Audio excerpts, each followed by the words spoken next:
Good day, and welcome back to another stream of AC Syndicate as part of our historical chronology playthroughs. And today we're gonna carry almost sequence 7 already of the game, so we're definitely getting into the last third of the main story now. And we're also gonna get into the last sequence of doing major side missions, because everything that is part of the main game will be finished as part of this sequence. And then we only have main story left for sequence 8 and 9. Of course, we're still in the year 1868, which is where the entire base game is set in. And at the moment, we're about in July of that year. Hello there, Coconut. Welcome in, and good day. Thank you for joining.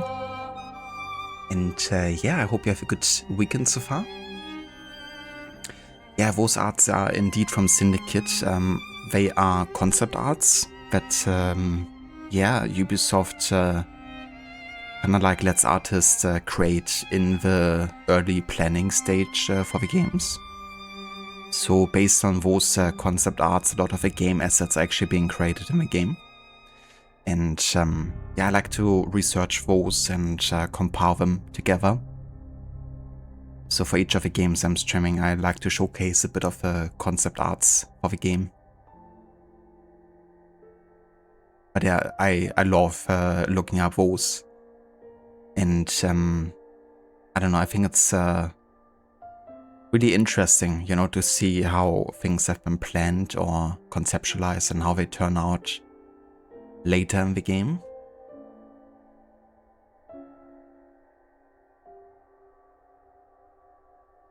Gotten back to playing after a big pause. Oh yeah?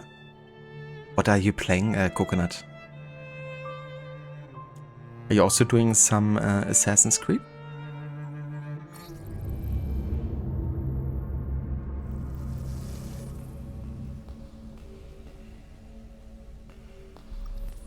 Hello there, Gorky. Welcome in, dude. Good day.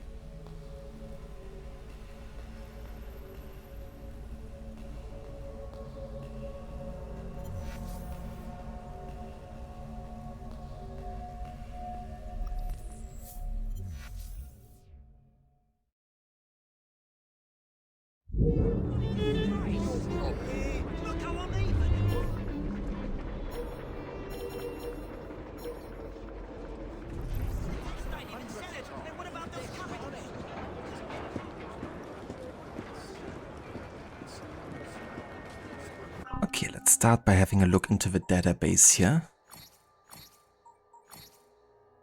Ah yeah, right, we have an entry for Philip Twopenny that we haven't read yet.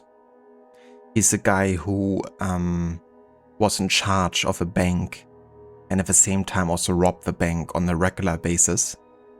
And we did stop him in the act, so he's no more. When does 4 pennies plus 2 pennies equal 2 pennies?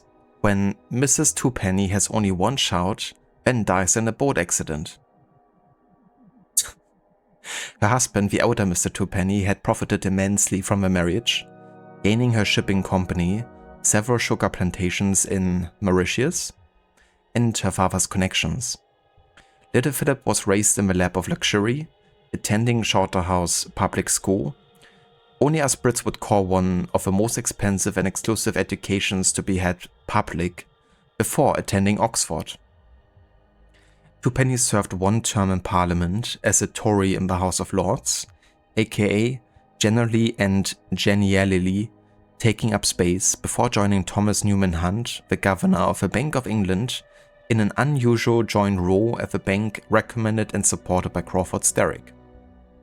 Twopenny was to run things day to day for Hunt, and perhaps Mr. Hunt was paid off in Mauritian sugar.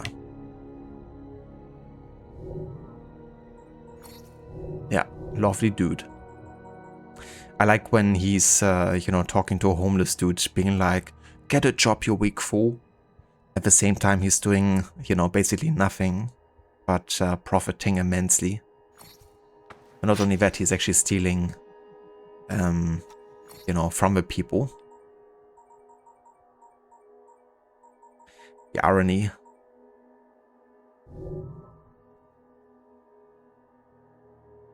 Sounds good, Coconut. Thank you for the lurk.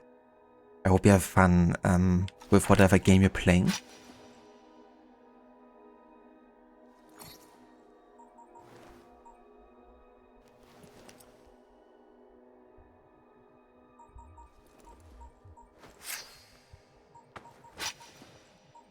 Are you also playing Syndicate? Nice. Oh yeah. How far are you into the game now?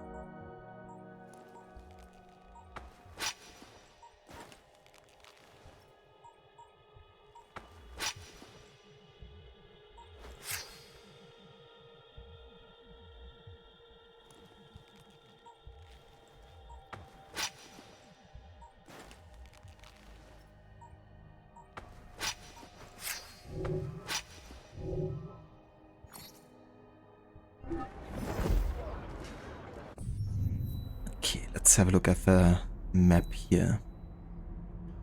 So we do want to start with unbreaking the bank. But I guess since we're in the area, I could definitely knock out another bounty hunt here first. I think I should just leave.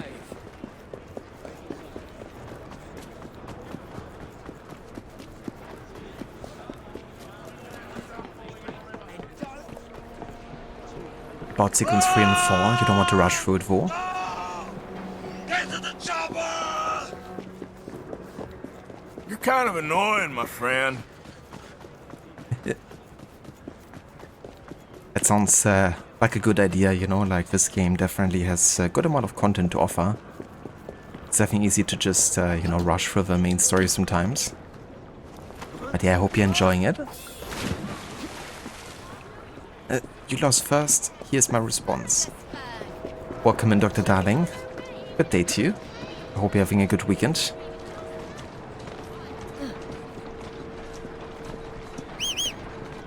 Yeah, just barely lost it. Coconut was very quick there.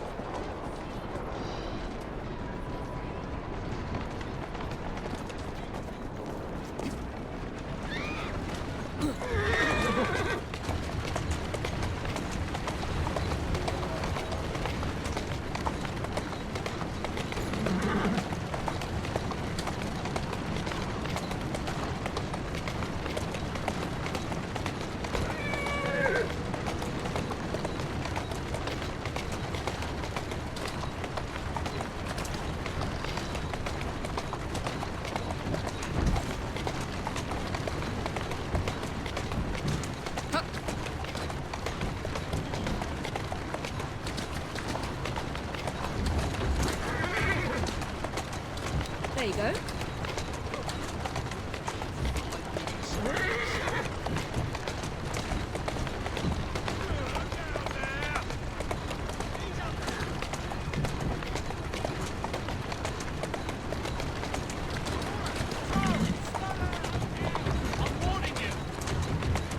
Can't believe we're almost at the time now of Red Dead Redemption 2.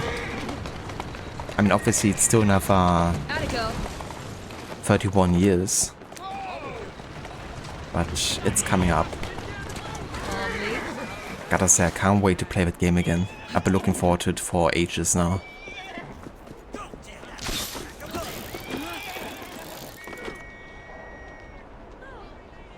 That'll be all. Thank you. How are you there, Evie? Of course. These guys are causing a ruckus. Let's hope my target isn't running away already. Not yet. But now he's running, I think. David O'Donnell. Yeah, he's running. Great. Well, first things first, we're gonna go and read up on Everybody his benefits, especially you. entry. You could fast travel to the past and play Odyssey. After all, Marcos.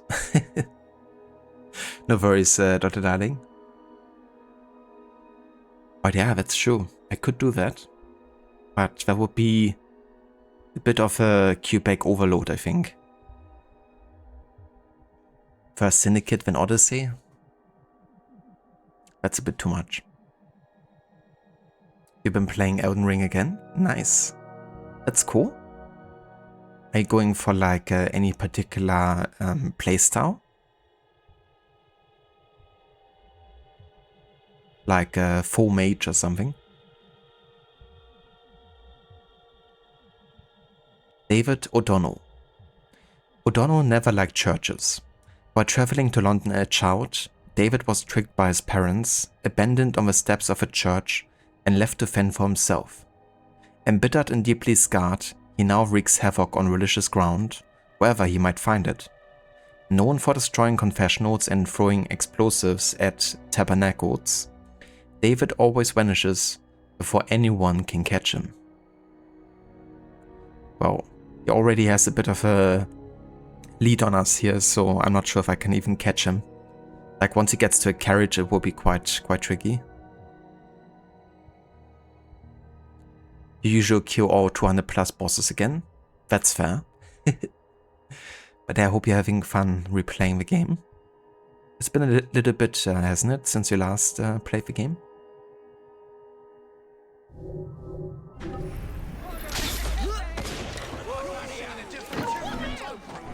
Fucking hell. This isn't over. Brother, I'm free. No, you're not. I have a job for you. Let me kidnap you?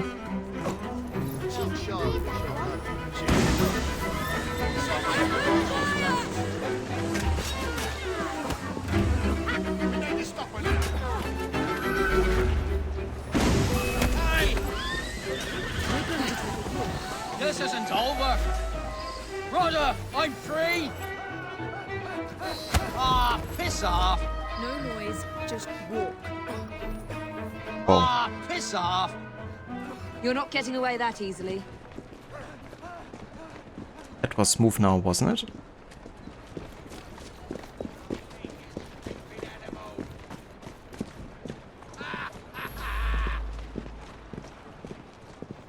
The last time we killed all bosses was almost 2 years ago when the DLC came out. Yeah, that's definitely a decent break. It definitely helped make the game feel fresh again. Help! Brother, help me! Let me out! Help! Brother, help me! Let me out! Help! Brother, help me! Let me out! Help! Brother, help me! Let me out! Help! Brother, help me! Help! Brother, help me! Help, brother, help me! Help! Brother, help me! This guy needs a new script.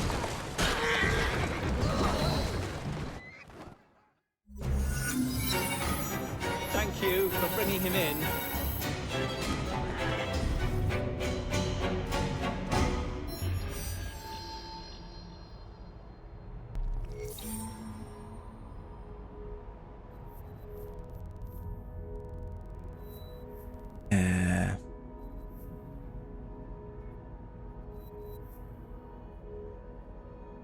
Ah, okay. That's interesting. I really thought that they would like automatically center on the gang fight that unlocked. But they didn't this time. But yeah, let's do that. Let's secure the city of London. Believe it or not, that's gonna be only the second borough we're fully completing. Obviously, I've done a lot of the conquest activities across London, as you can see, but I didn't go ahead and actually secure a second one after Whitechapel fully, like on purpose. But yeah, there's mainly Westminster left at this point.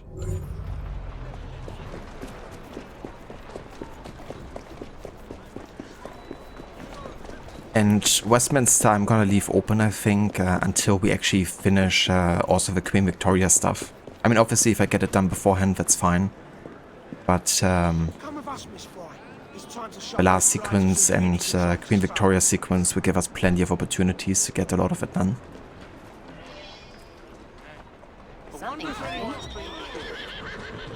Races are priority. Yeah, I think at this stage I might have already done most of the races, to be honest. Activities, let's have a look. So that race is done, A to B. The lab race is done. It's all the races in Whitechapel. And I've done the Fight Club. In the City of London, we've done the exotic race.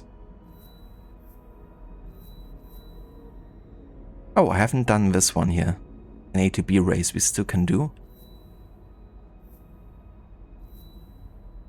And we've done that Fight Club. Now the Thames didn't have any races.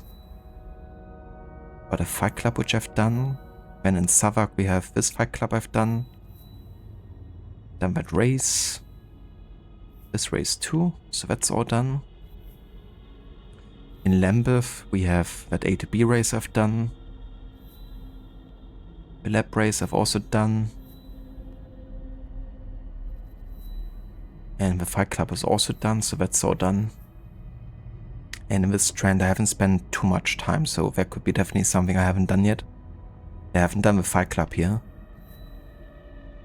I have done the lab race. And I've done the triathlon. Okay, I mean... And I guess Westminster we still have to uncover if there's any races and stuff. But I'm really only missing this Fight Club over here. And that A to B race.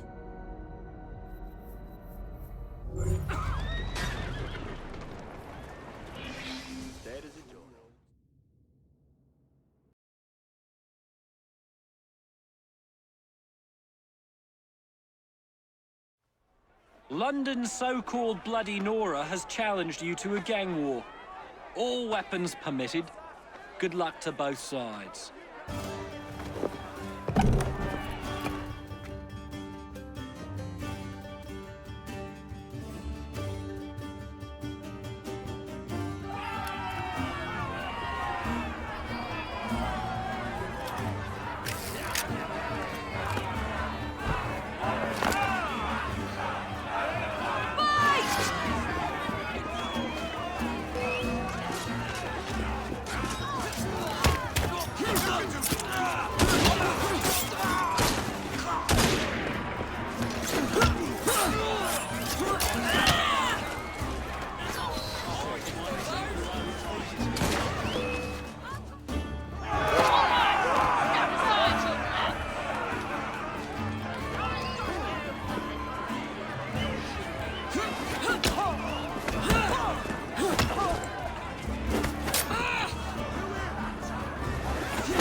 Ladies and gentlemen, we are Evie and Jacob Fries.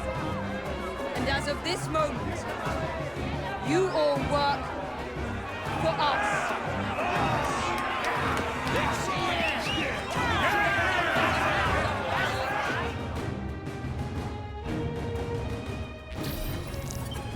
See, it's like so easy to convince people to work for you. You just gotta stand on a carriage, announce your name, and then be like, you work for us. They're gonna be instantly charmed. Convinced.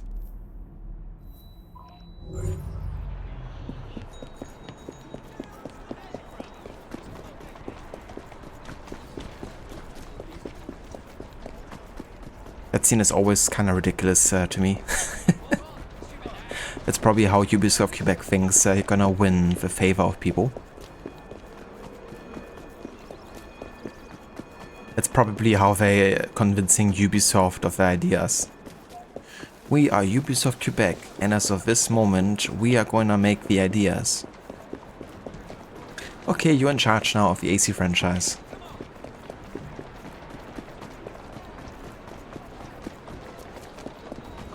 Thankfully, that's not the case anymore.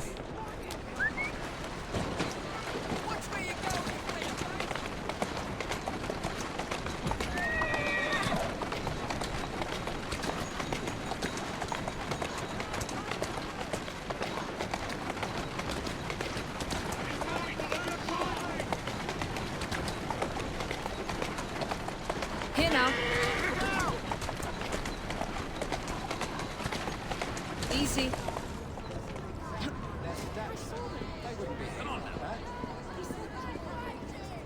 Oh, sorry for blocking the road, dude, but gotta do what I gotta do.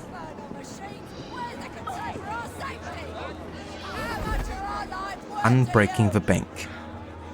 Evie pays a visit to the centre of London after Jacob's assassination of Twopenny.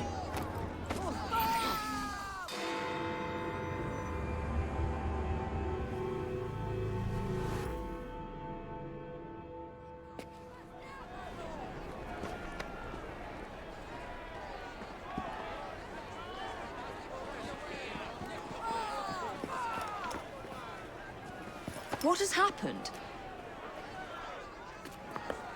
Your brother. What's he done this time? The newspapers are all over Twopenny's murder, and if that weren't enough, someone has stolen the currency printing plates. Was that also Jacob's doing? I doubt it. Now, no one trusts the bank or England's currency. There will be inflation, riots, manufacturing will jump to America for the cheap labor. In short, Britain is done for. Jacob, you've really put your foot in it now. What if I smuggle the plates back into the bank? Well, it'd certainly help. Better yet, it would call into question the stories on Twopenny's murder, which would restore confidence in the economy. That's settled then. Britain lives to see another day. Oh, and if it's not too much trouble, would you mind destroying any counterfeit notes you come across so they don't circulate? Of course. It really is very good of you to help. Follow me. The counterfeit money. Follow me. The counterfeit money is being spent nearby. Well, if you can call it counterfeit, with those printing plates, it's nearly impossible to tell the real notes from the fake ones. Mr. Aberline. If this gets out, well, I've said this already. When people don't trust their currency, and we're already seeing riots. Mr. Aberline.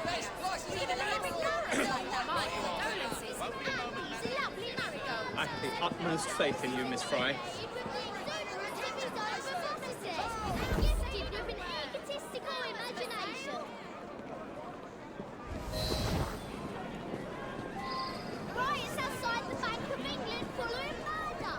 You know, I think Aberline really needs to be criticized there for blaming Jacob for all of this. And he's like, the newspapers are all over, you know, the murder of Twopenny. Meanwhile, you know, Jacob was the one uncovering the plot, and Aberline was like, stop him any way he can. Literally. And then, you know, he's not unhappy with Jacob after Jacob murdered Twopenny. You know, he's actually quite happy about it. And then he makes the decision to close the bank until further notice, you know. And obviously he, as, you know, one of the leading people in the police, is in charge of handling how much the newspaper outlets are gonna, you know, like how much information we're gonna get. Is it like Jacob's fault how the newspapers are gonna, you know, tell people about what happened at the bank? No. And then that's not enough for Aberline, but he also suggests that Jacob might have anything to do with the counterfeit money, which is ridiculous. It's ludicrous even. But you know, first he orders Jacob to stop Twopenny any way he can. Obviously he's saying don't make a grand display out of it, you know, but Jacob never did. He killed him in the vote, so, you know, it was all up to Eberlein to deal with the body and, you know, all of that. And not only did Twopenny get stopped, Eberlein even gets, you know, people to arrest for the heist. So even has people he can blame the whole thing on. So yeah, that people lose trust in the bank has very little to do with Jacob. You know, Jacob did a good thing stopping someone from robbing the bank and thus, you know, people in the bank losing money. So it's really ridiculous how forced it feels that Jacob's getting hated for all of this. When he's literally just done what he's being told, you know. But that's of course something that they have to do for the story, you know. Like establish that Jacob is the chaotic, doesn't care about anything type of character, and Evie is the one, you know, who's playing by the rules and who would never do anything wrong.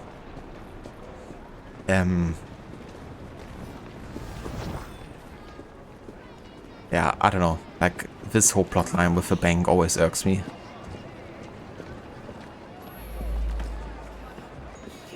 Especially when Evie says by the end of the mission, like, I think it's Jacob who should thank me. And it's a similar situation with the soothing syrup, you know, like Jacob potentially stopped more innocent people being experimented on and being killed, you know. He stops the soothing syrup production. You two, follow me. I don't wish to be robbed on my way to the cart. The counterfeiters. Heard about the rioting at the bank? They can riot all they like. We won't be giving back those plates. What difference does it make? It's not like he has any real cash on him. Since we've got the printing plates, it's all real cash. Did you hear those crowds? Sounds like all of London is rioting. Nothing to do with us. I can't believe Jacob's managed to shatter the entire economy. Father was right. He acts in haste and repents not at all. Oh, shut up, Evie. Yeah, Jacob shattered the entire economy.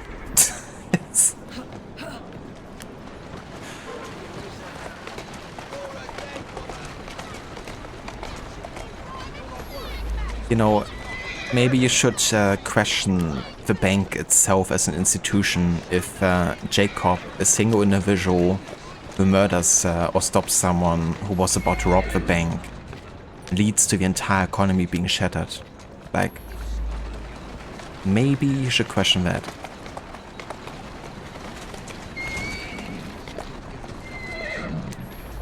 What are these guys doing?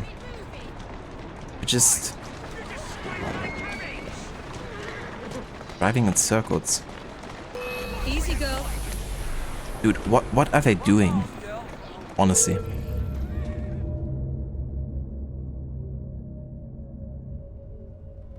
That was like the weirdest pathfinding for a carriage I've ever seen.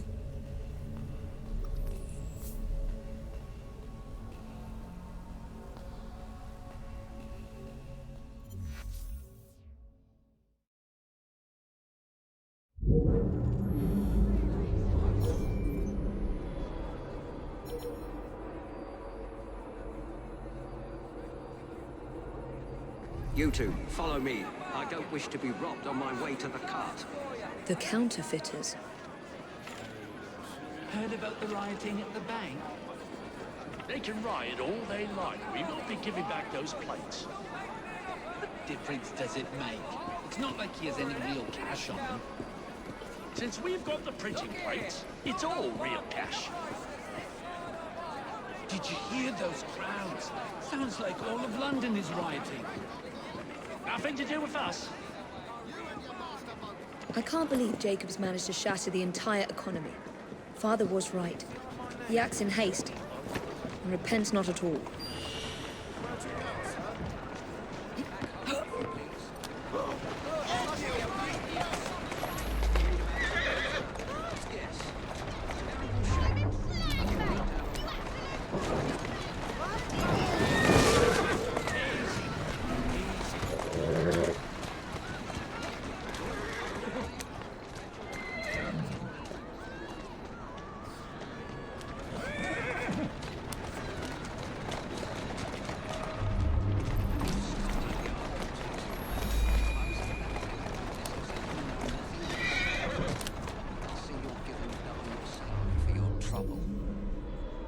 counterfeit bills, no doubt. I didn't quite catch that.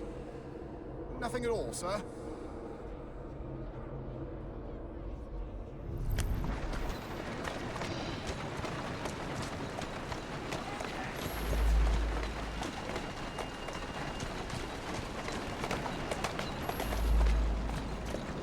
Go on.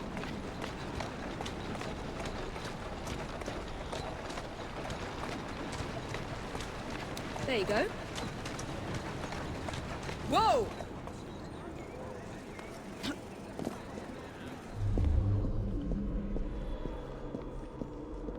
Keep your eyes open. Anyone could be trying to get in. Yes, sir. Keep this place locked down. Yes, sir. Guard this place as you would the Bank of England itself. Absolutely, sir.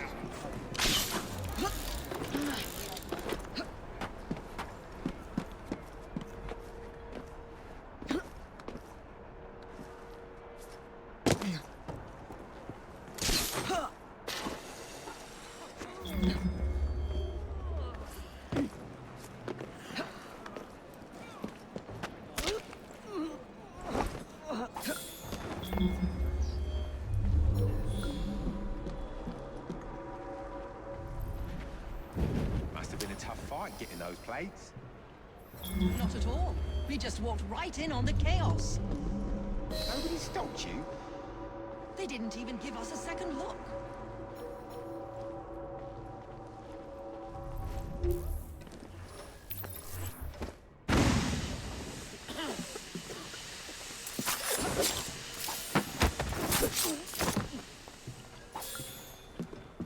Now to sneak these back into the bank.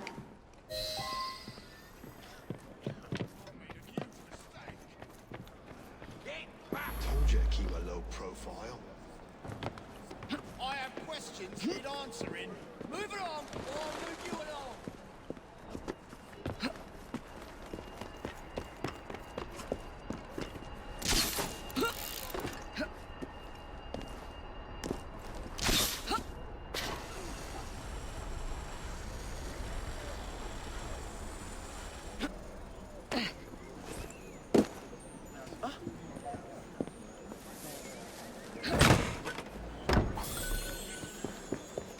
We'll be all right.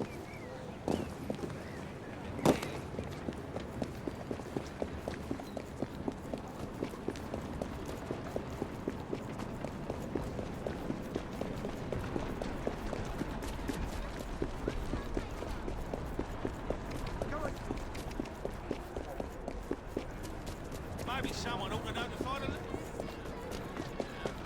Keep your distance. Nobody! Don't think you're getting away with that just because you're over there.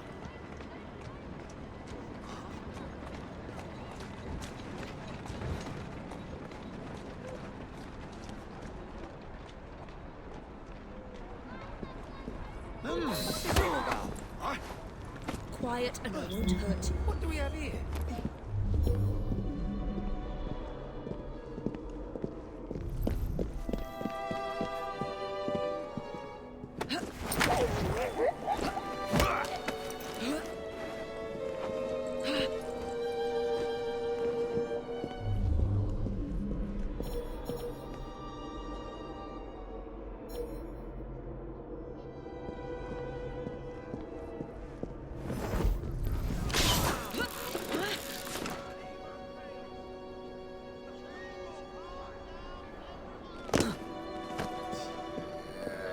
Wonder who she's hiding from. See you!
There.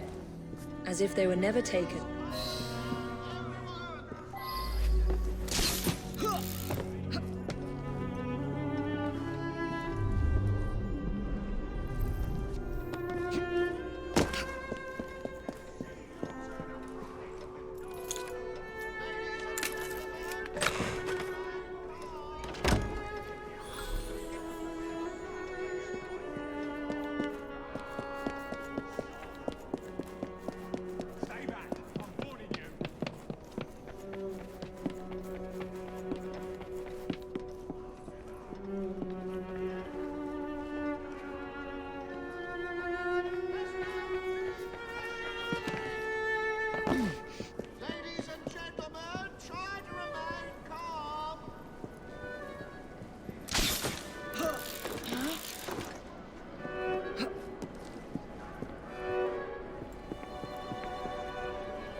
Well, the London papers are running the story of how it was all a hoax. No more riots.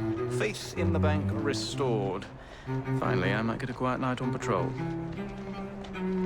Miss Fry, I can't thank you enough. Glad we've averted catastrophe, Sergeant. Although it's Jacob who should be thanking me. Yeah, you should be thanking you for absolutely shit nothing, Evie. It's also kind of funny how, you know, all of a sudden the London papers are already writing about how it was all hoax. Like, how exactly did they achieve that? The only thing Evie took care of is the counterfeit money and, you know, letting the civilians in the bank. Obviously, she did return the money, but it doesn't change anything about what the papers have been writing about Twopenny's murder. But yeah, I guess all of a sudden, because it serves the plot, you know, the papers are willing to completely change the story. In the matter of hours, no less. I have to say, this whole plot, like about the aftermath of a bank, is really weak. Makes me think that it was created after the initial plotline was written. Because Syndicate also underwent, you know, some changes to the story. It's also one of the reasons why Jacob has, you know, the main chunk of the assassination, because initially I believe they also only planned with one character to be playable. I'm really glad that we do have Evie parts, but obviously her lack of assassinations is quite strong in this game and quite noticeable.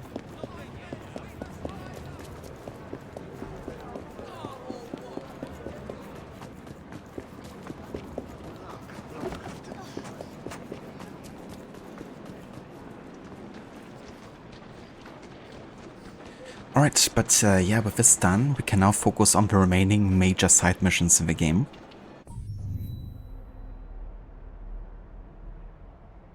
Well, almost all of them.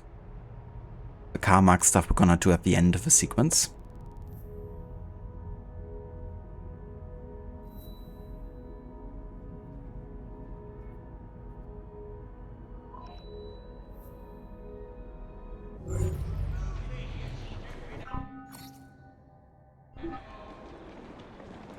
You have a tab muted during your entire meal, so silent. It's like, why don't I hear anything? Not even the game.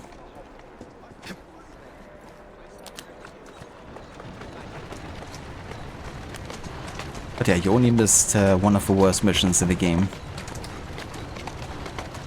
So nothing too much of a loss.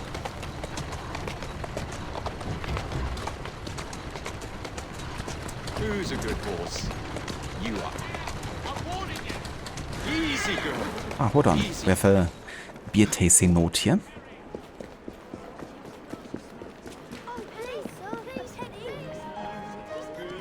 I can drink to that.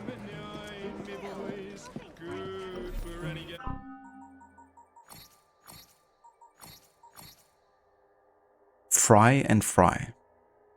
Are you sure this is meant to be drunk? Because it tastes for all the world like a new concoction for Evie and Jacob's poison darts. I mean, you never know, it might be.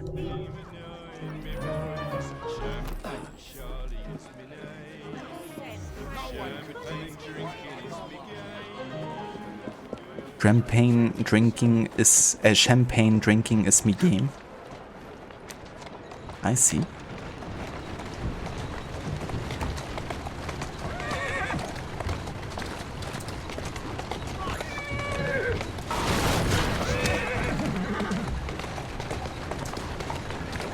That's the way.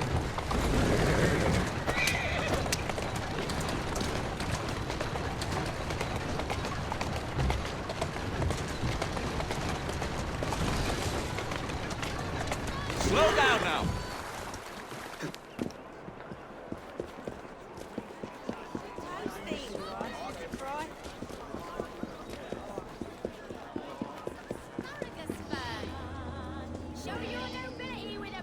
Defamation. Be a dear and fetch Darwin a newspaper. My young friend, today's papers carry a rebuttal of Mr. Owen's slanderous and ignorant remarks about my work. However, I'm feeling quite like a fossil today.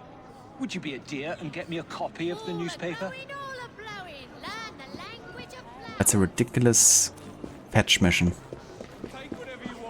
It's like, dude, it's literally 30 meters. Hey, you! And you can't go there yourself, huh?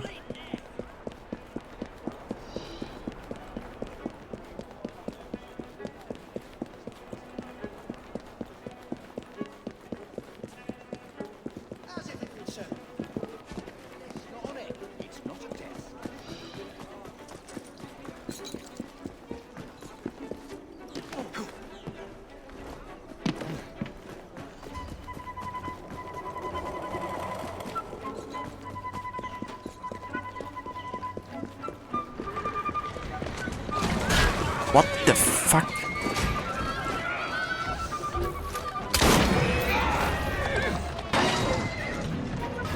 You dare face me? Ha! I thought you were out.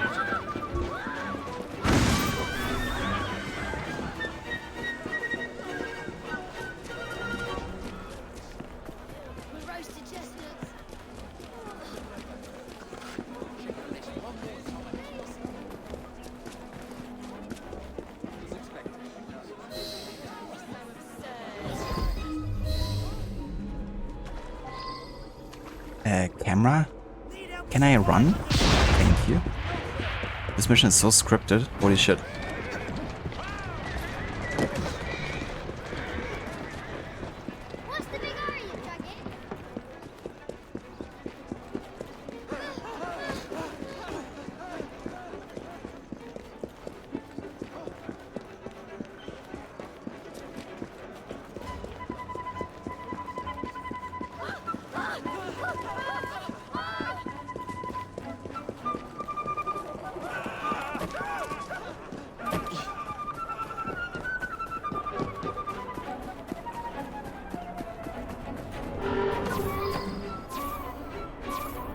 Honestly, I should just let him die.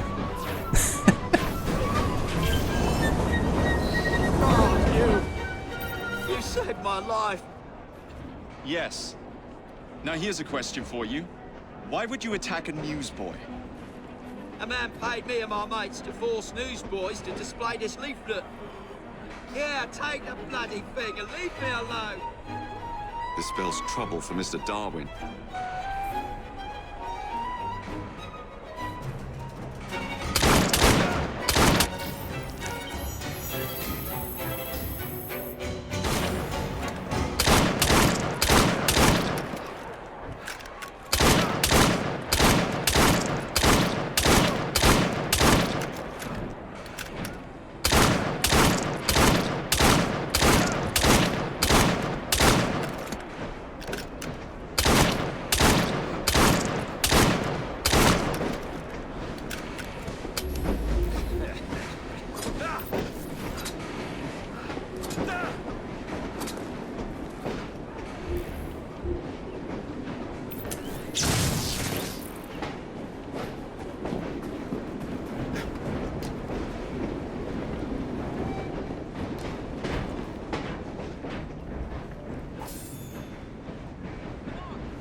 New stream title, Havoc in London.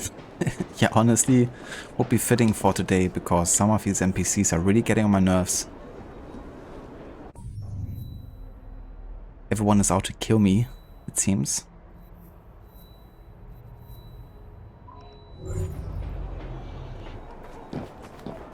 He has the Shroud of Eden? Yeah. Surviving that many headshots would only be possible with the Shroud of Eden or an AC Odyssey. One or the other. But seems like everyone in Odyssey has the Shroud of Eden. With how damage spongy they are.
I was hoping you'd show up.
I just want to shoot all of these guys.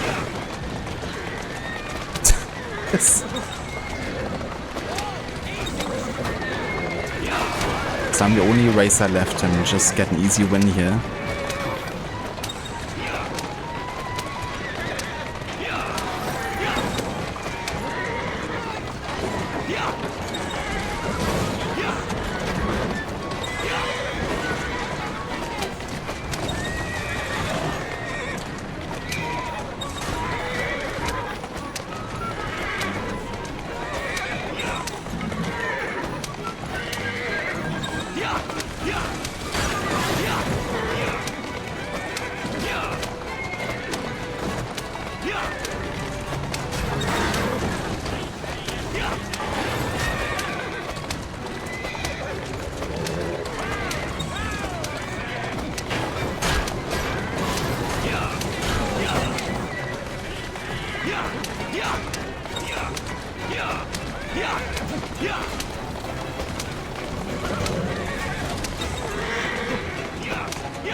Gotta love the rubber banding in this game.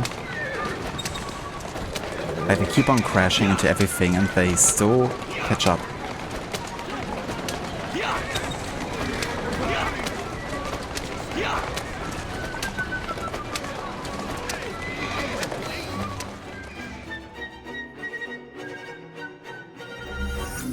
Hello there, Pavlukis, welcome in. And good day to you.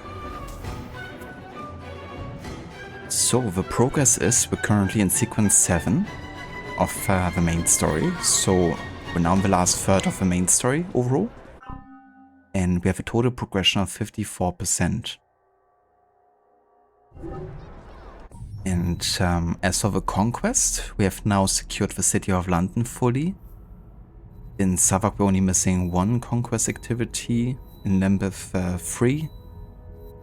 2 more in the Thames, and then the entirety of Westminster, pretty much. So still got a bit of side content left to do here. At this stage, we're catching up with the rest of Darwin and Dickens missions. Then we're gonna do the rest of Sequence 7 before finishing with the Karl Marx missions. And then it's gonna be only main story stuff left for the rest of the main story, at least. But of course, after the main story, you also have the Queen Victoria missions, so we're also gonna do those. But yeah, that's the progress so far. You also at Sequence 7 and at 70-something%. Nice. So I reckon you've done really good progress then with conquest activities and stuff already.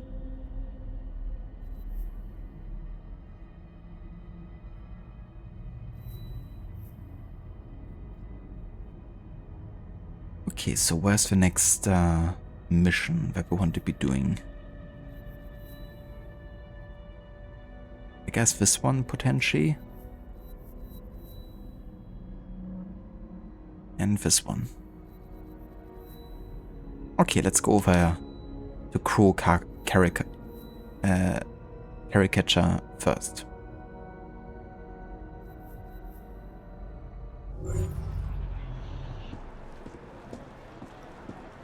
You're halfway into taking and clearing Westminster? Nice. Westminster, I feel like, is definitely one of the longer boroughs to complete. Also, of course, the highest level 1 in the game. But yeah, there's a good amount of activities. Let's actually have a look.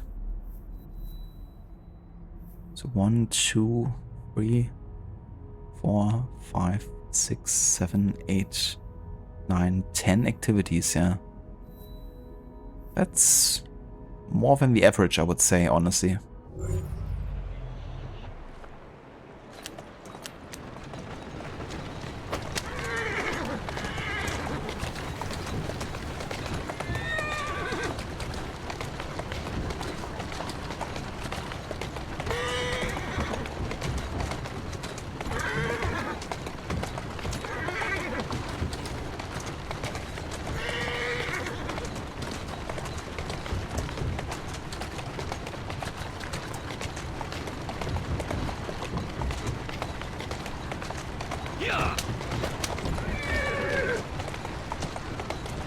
Steady on.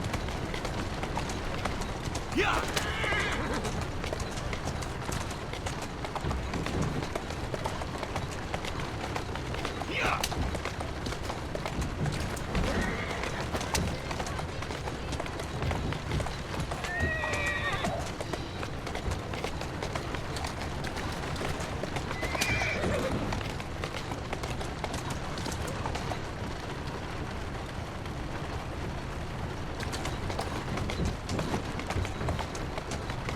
That's a girl.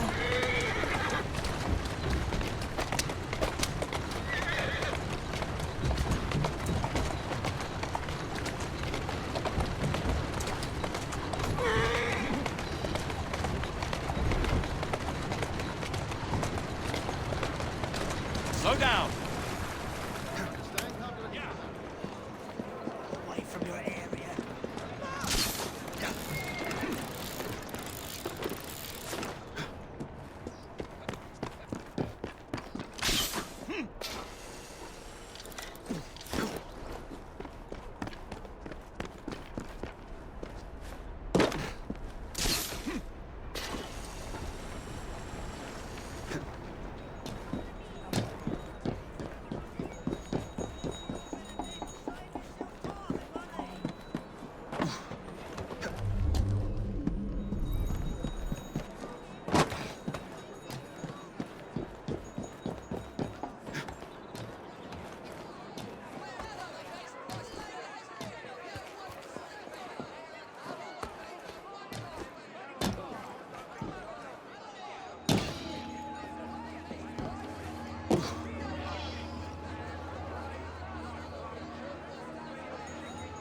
So far you've killed all the gang leaders before a gang war. And it's definitely fun that you can do it. Makes you wonder why the Blighters are even fighting for anything at that point. Being all leaderless. Track down the source of anti-Darwin propaganda. We are not apes. If the circumstances were not so grave, I'd compliment the artist on the wonderful caricature. They are fools if they believe they can stop progress by printing leaflets and killing newsboys. We must find out who is behind this propaganda before more innocents are harmed. I should very much like it if you could find and remove these awful things. Perhaps you can catch one of the bill posters red-handed.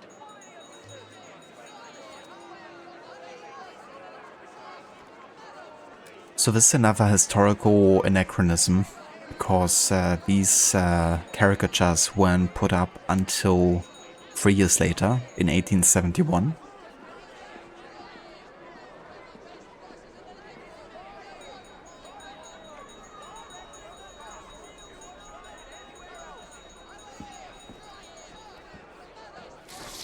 Monkey Darwin. It's a thing of beauty, isn't it?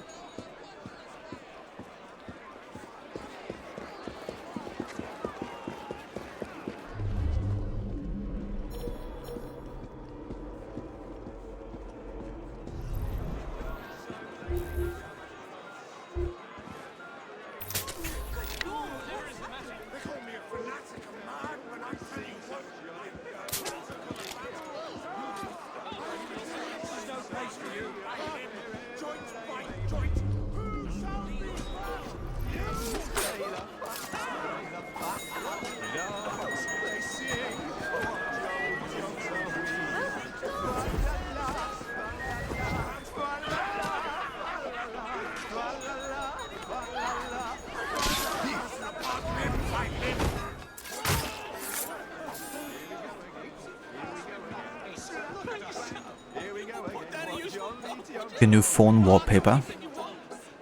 Oh, there you go. There's like a close shot. If you want to screenshot that.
What the fuck was that?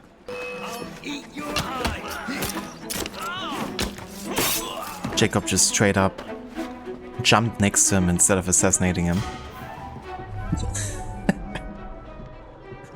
Okay then. That's a first.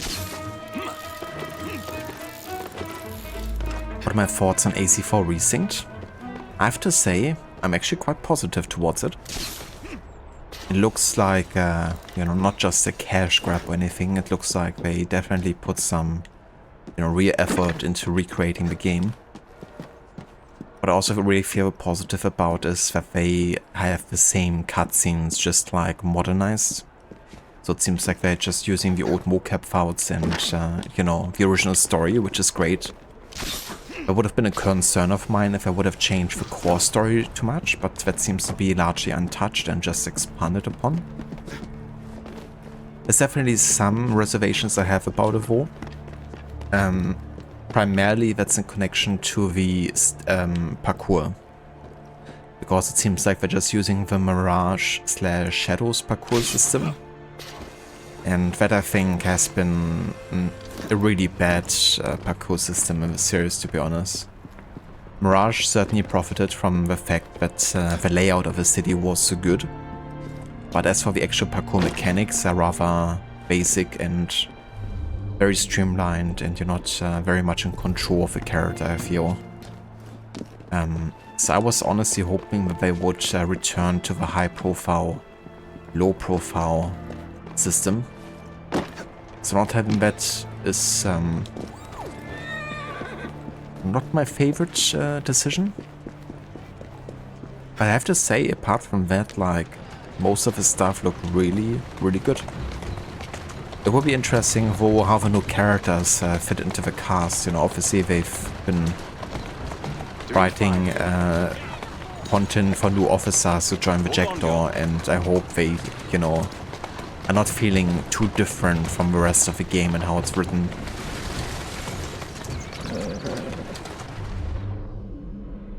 But yeah, I'm looking forward to it, I have to say.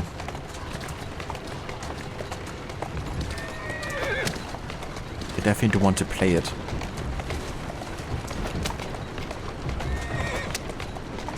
But yeah, there's another thing though where I'm a bit, you know, curious. And that is, if you look at the base being flag, right? Like, obviously it's still a really good looking game. It still plays really nice. So I don't think it's a game that needed a remake whatsoever. You know, one game that could have benefited from a remake a lot more would be AC1. Especially with the 20th anniversary coming up next year. But who knows, maybe that's something they're actually working on. Could be, I guess. But yeah, I mean, Black Flag doesn't need a remake, you know. But if it gets a remake, then I think so far it looks to be, you know, like pretty solid entry so far. Metro Kites. Oi! What are you doing over there? Oi. Ubisoft finally cooked, but not gonna buy it because you already have the original. Yeah, that's fair as well. I mean, I don't think it's gonna be fundamentally different. But yeah, that's definitely fair, not wanting, you know, to play it if you already have the OG and enjoy playing it.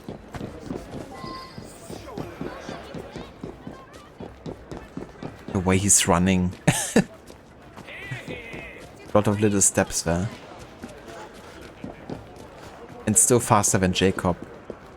At this point, Jacob should question himself, like, why isn't he faster than this random dude?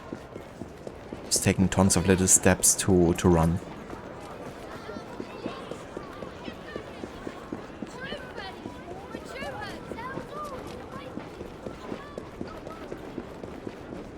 Yubi doesn't like your boy Altair. Certainly have been neglecting him, I guess. I mean, it's also not as popular as a character than, you know, for example, Edward or Ezio. But I think he's actually one of the better written characters in the series. What I especially love in AC1 is all the philosophical discussions that Altair has with not only Almor Lim, but also his targets.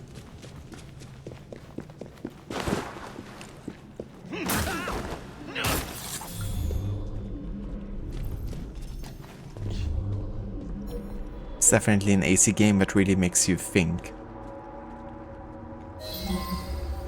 And wants you to question.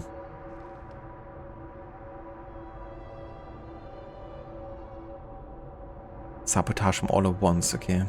This will be a bit tricky. I'm gonna kill these guys first.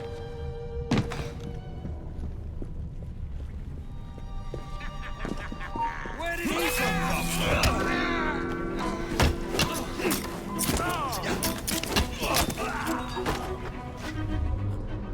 We have to position the crates so it really connects.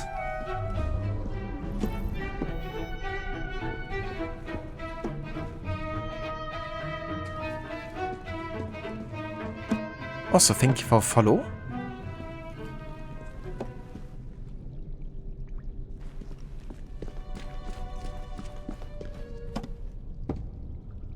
One over here. And one over there. I really hope that works.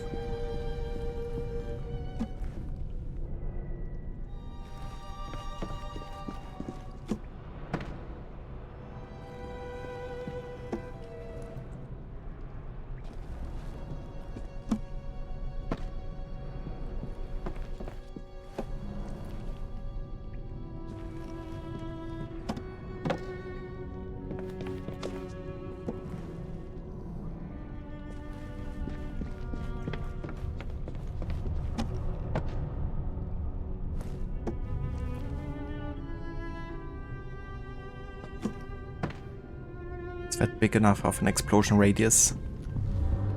I think so.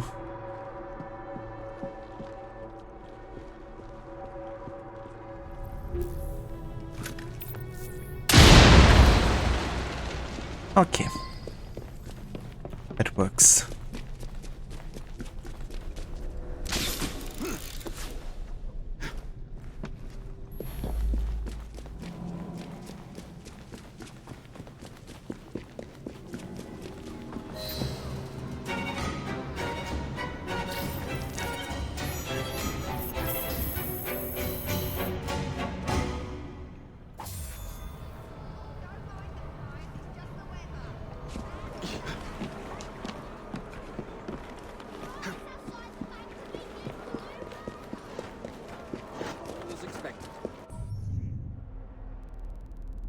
Alrighty.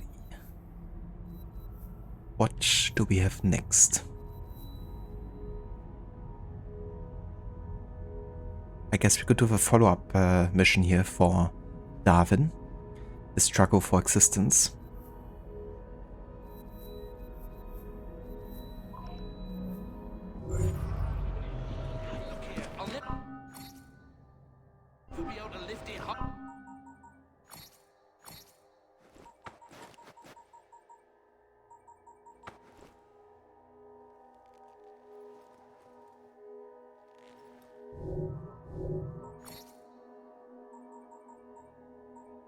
Okay, I think I'm also gonna get the rest of the gang upgrades now unlocked as well. We're gonna get the Rook Enforcers. They use long-range weapons. Then we're gonna get the Blighters some Dao Blades. Nothing but 40 weapon shipments arrive at the Blighter strongholds. Not so much of a threat now, are they?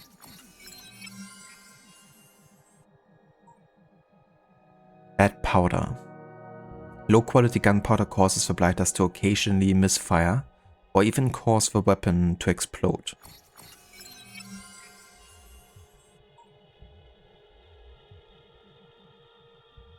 And now the same thing can happen to the Templars. Dr. Darling, actually you were between Watch Dogs 2 and Elden Ring, but you're not in the mood to play a Ubisoft game ever again. Maybe the remake would change that? Oh yeah? Ever again.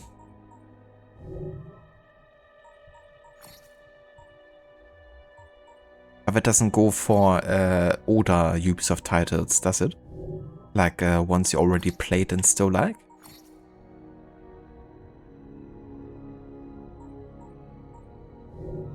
Enough. We need a winch.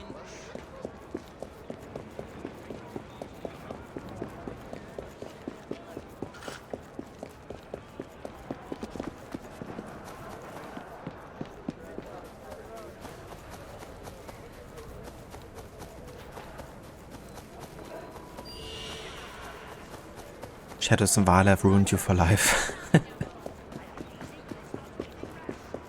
Yeah, I mean, especially if you have a completionist attitude, you know, and you want to do it in like pretty much every playthrough you're doing, then that definitely gets old very fast.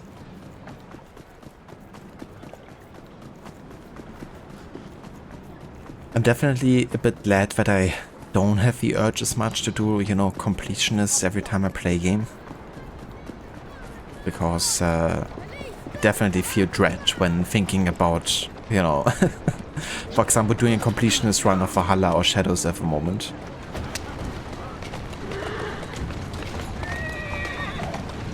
Definitely couldn't bring myself to do it. Like, even with games I love, it would, you know, take a lot for me to actually go ahead and try to get all the achievements or whatever.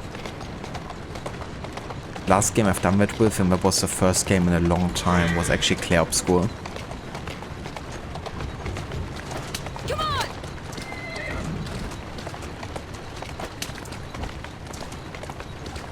Come on! Yeah!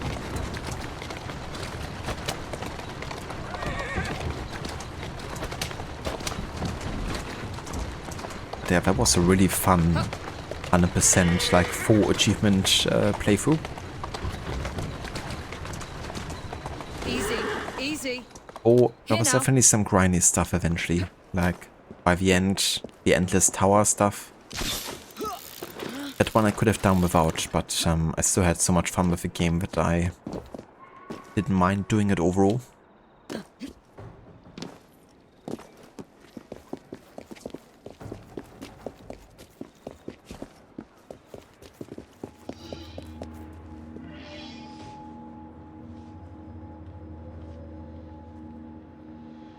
The struggle for existence. Rescue Darwin before it's too late. The unspeakable has happened. A policeman arrested Mr. Darwin and carried him away as if he were nothing but a common criminal. That policeman, he is corrupt to the bones, I'm sure of it. I do so fear for Mr. Darwin's safety. Miss Nightingale, do you know where they might have gone? The policeman, he did mention a funeral. I believe I know where it is. Follow me. Poor Mr. Darwin has been through so much recently. That's it, come on! Those people are trying to discredit a lifetime of work. It's disgraceful. And I fear Mr. Darwin is no longer the fit young man who once traveled the world. Here we are. The obsequies are taking place here. I will wait here.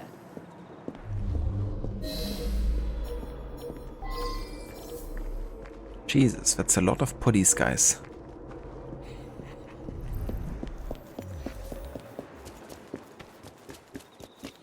Thomas, was it? Yes. You could stand in his place. It's a lovely thought, my little schemer, but I doubt I would even gain a nomination.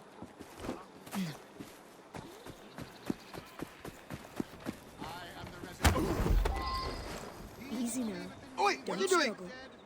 Struggle. There's no need for such brutality. What do you want from me? I need you to be honest with a friend of mine. Oh, you're a brash one, aren't you? Desperate times call for desperate measures. I know that my Redeemer liveth, and that he shall stand at the latter day upon the earth. Though our Christ worms destroy this body, yet in my flesh shall I see God. Whom I shall see for myself. Mine eye shall behold and not another, though my reins be consumed within me. I am the resurrection and the life.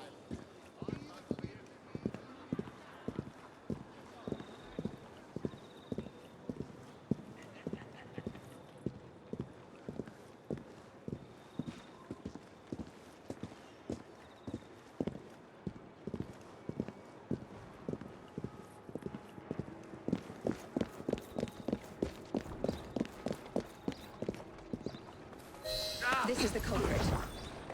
I was just carrying out my orders. Just let me go. I'll never trouble you again. Arresting an old man and dragging him off to Lord knows where is fine work indeed for a policeman. Now, sir, tell us where you have taken Mr. Darwin. A man paid me to bring him to his secret base. How terrible. We will need transportation.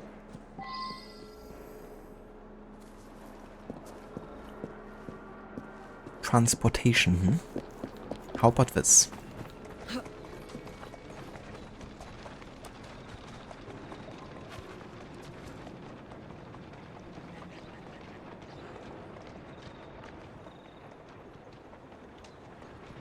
Come on.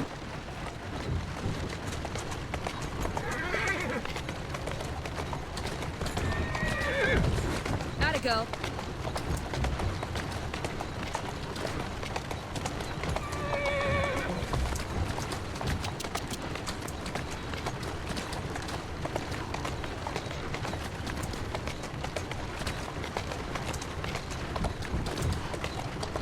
There you are.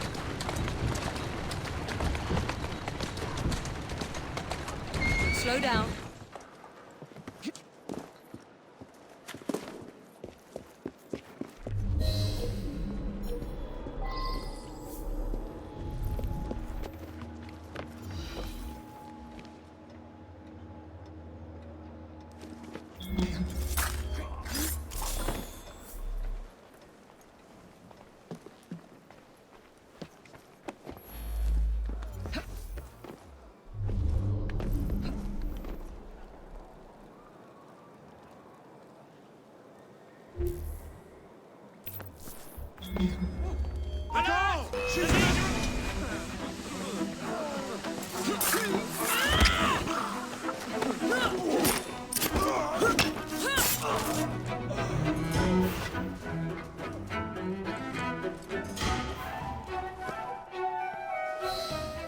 He's very weak. We shouldn't move Mr. Darwin until I've seen to his wounds.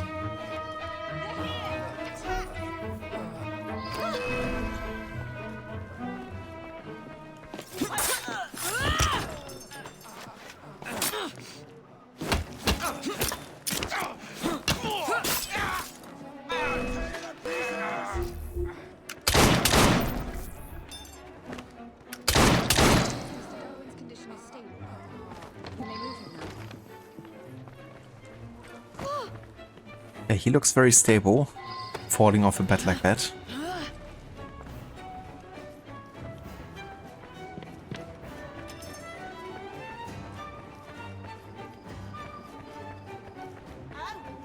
Were you going somewhere, assassin?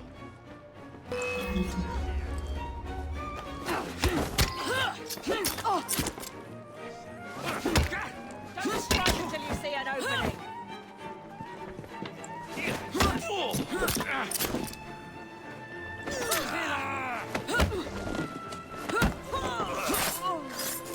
Why is Miss Nightingale marked as an enemy?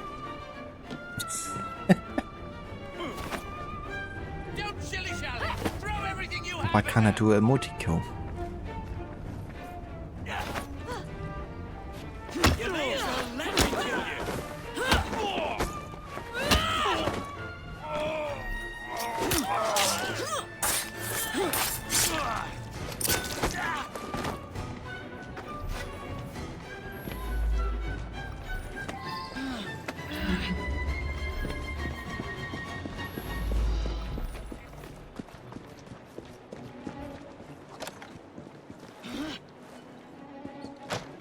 Please look after him, Miss Nightingale.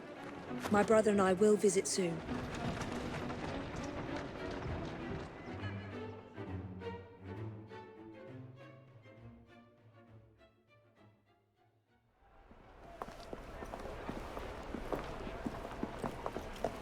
Well, look who's here. We were very worried about you, sir. You're looking spry for a fossil, sir? A man's friends are the best measure of his worth. I'm proud to count you among mine. The danger's past us. No need to leave, sir. What Mr. Darwin needs now is rest. To that end, he's joining his family on the Isle of Wight. Rest, indeed. I shall start work on my next book. I must insist that you recuperate quietly, sir.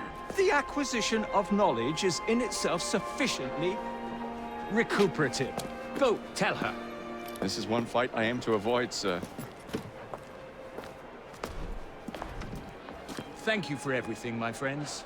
Ideas, like people, can only thrive when they're free.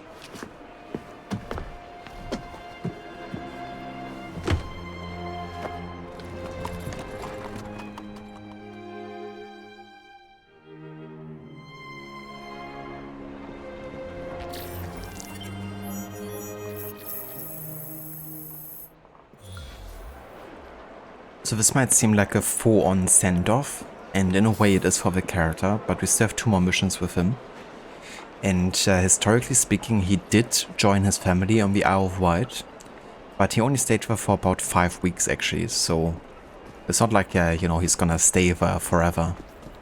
So it gives us a reason to have more missions with him still, as he will return to London. But yeah, there's definitely a bit of time that he takes, you know, to rest and be with his family.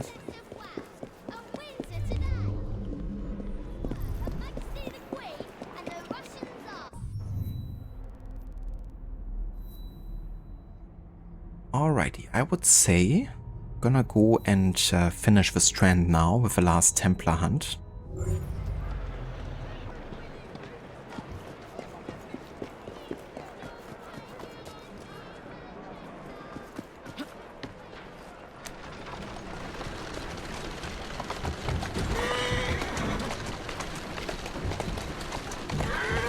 That's it.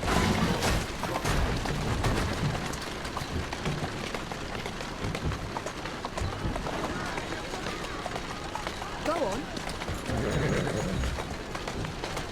Here now.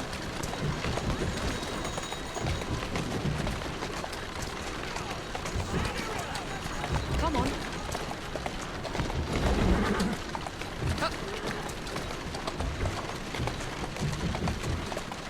Roll there.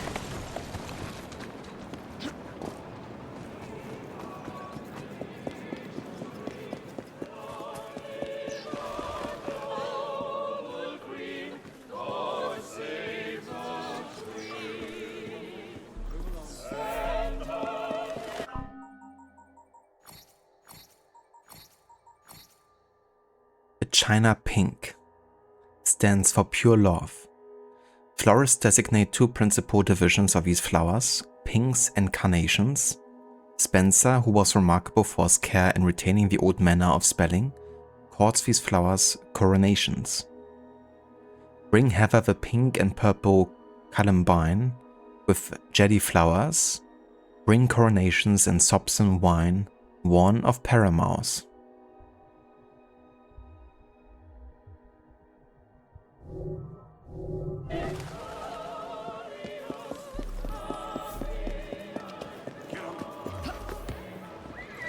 There you are.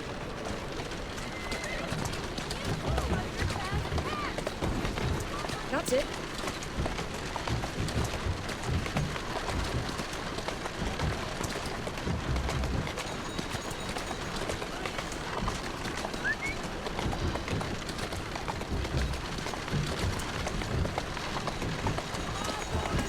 There you go.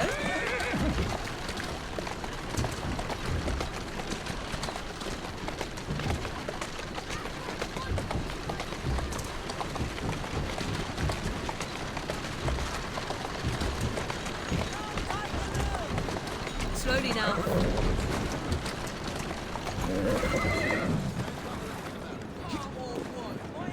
I knew those blighted.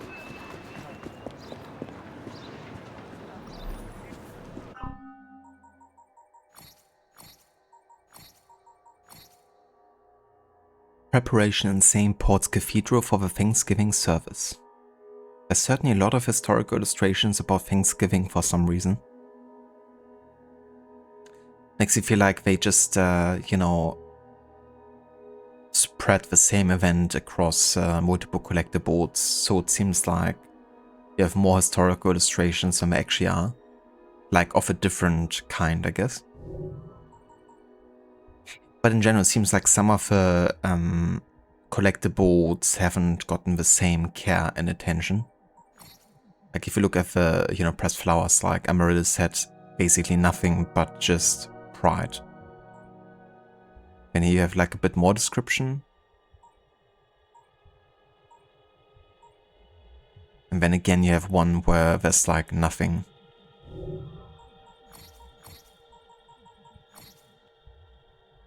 Piccadilly Circus.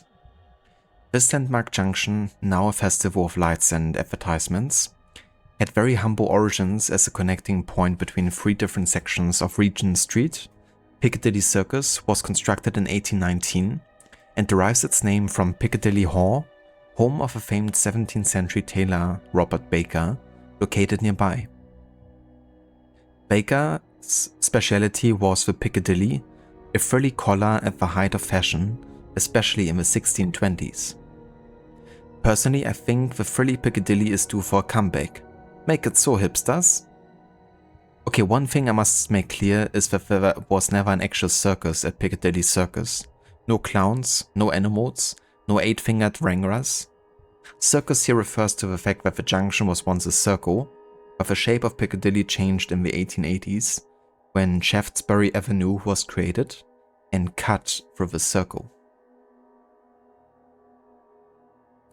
Hipsters, that's already an ancient word.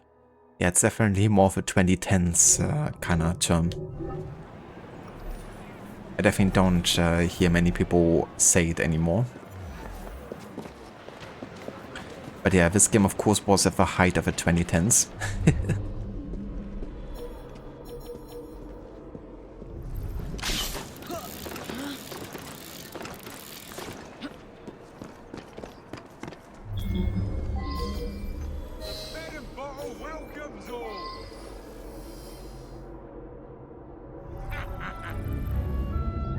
Here we've got Argus and Bartlett.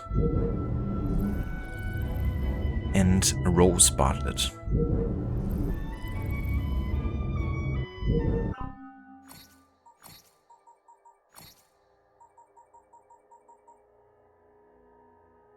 Argus and Rose Bartlett own the Bed and Bottle, a pub and resting house in the Strand.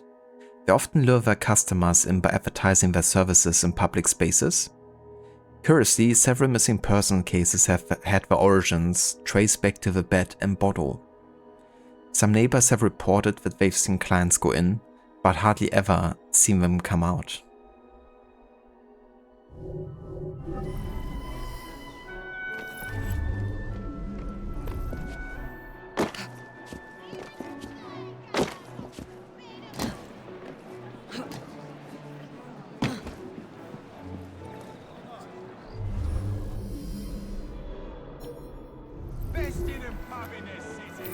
I wonder what she's up to.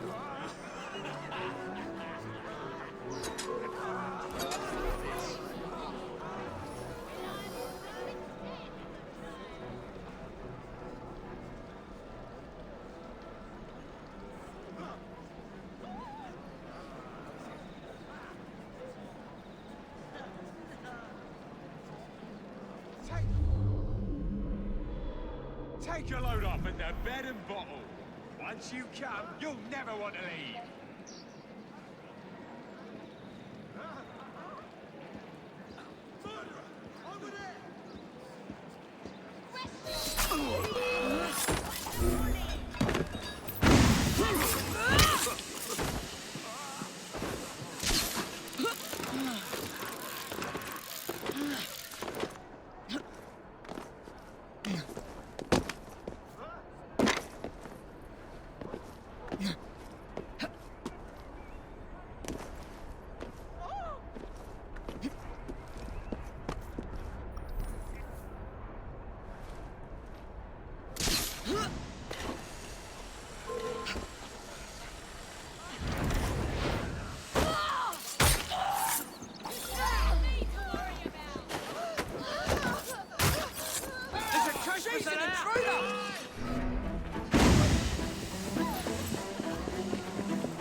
Ah ja.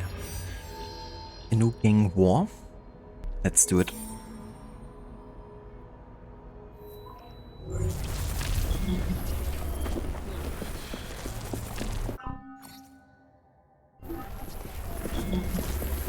right then.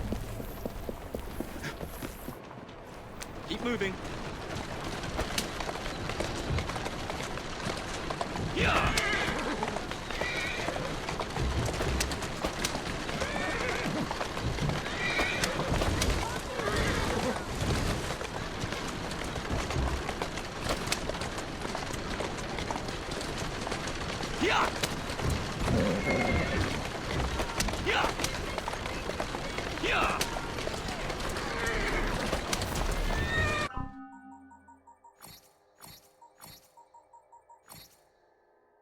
St. Pancras Station.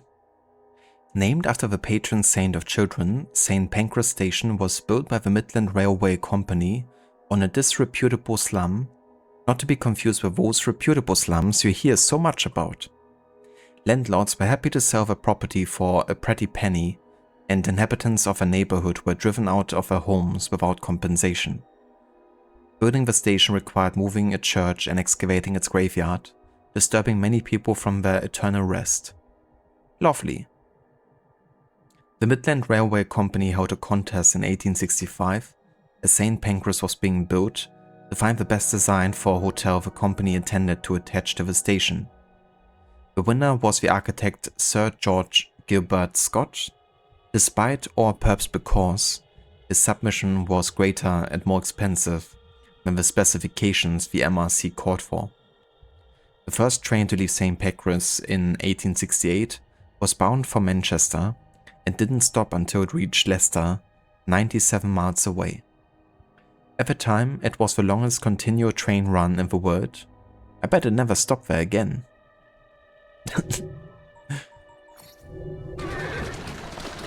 Yeah, I bet. Easy does it. So we also have no entries for gang wars, right? Yeah.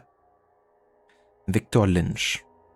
Born into extreme wealth, Victor Lynch lived in an idle life, using his large allowance to fund his passion of experimenting with dangerous chemicals, the only thing sparing him from a seemingly dull life.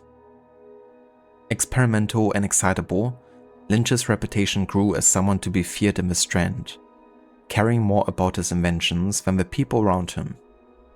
He was soon sought out to lead the borough's blighters, and has proven to be a very passionate leader.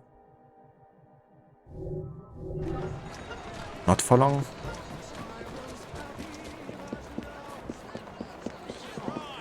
Round up the gang. We've been challenged to a war. Give me the news. More than happy.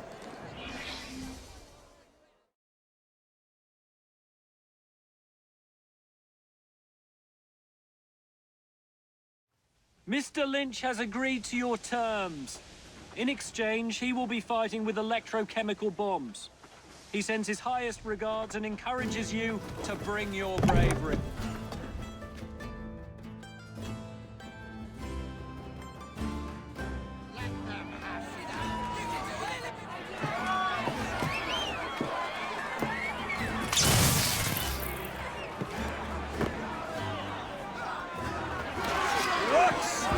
It's time to fight!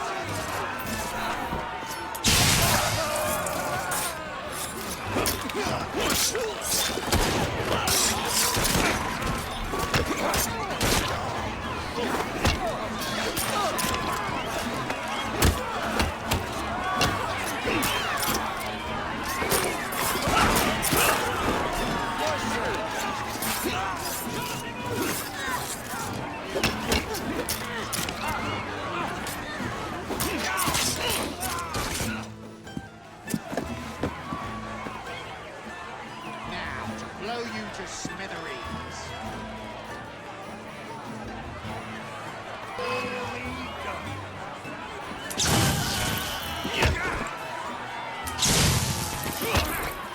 Push my fist at the back of your head.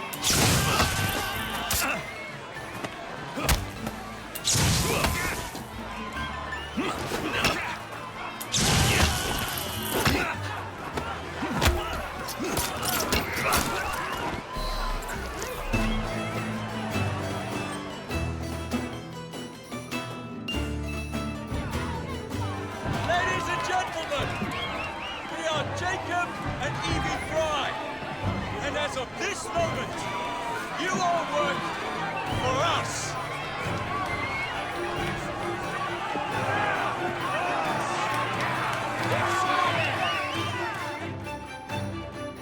I like how even the rooks are like, yeah, I do work for you, don't I? Alright, there we go. We finally unlocked Sequence 8. Now we can finally hear that awesome quote. A letter?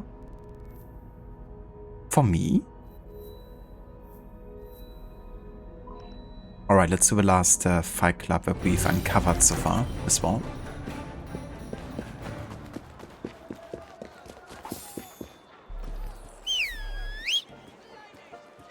You have achieved notoriety within London and Max Roth would like to meet you. Return to the train hideout. Yeah, we're gonna do that after this current sequence. But yeah, this has got to be the latest I think I've ever unlocked that sequence even. The playthrough that's so like focused on completionist style. I mean, obviously I'm not doing like literally everything in the game, but you know, I'm doing like all the missions, all the side activities. And yeah, we're already in sequence 7 before we unlocked even sequence 8. Usually I would get, you know, 3 boroughs liberated quite early in the game. Doing fine, girl.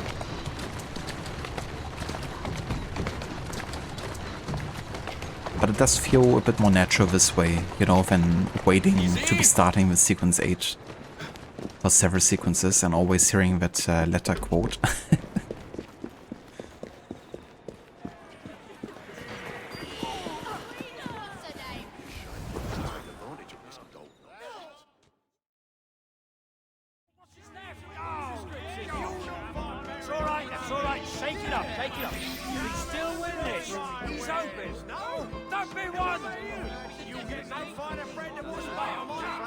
Hooray! Finally, some real talent.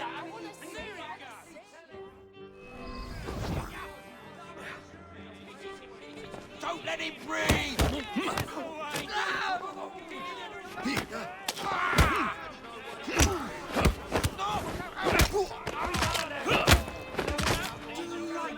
Absolutely delightful. Lovely thick. Come on, keep your guard. Flank him!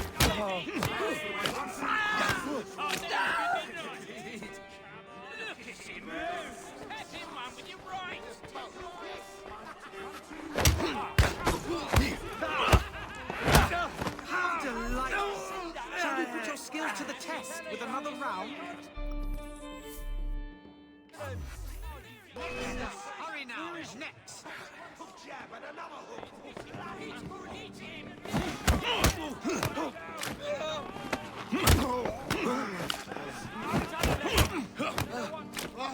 Knock it, fuck off!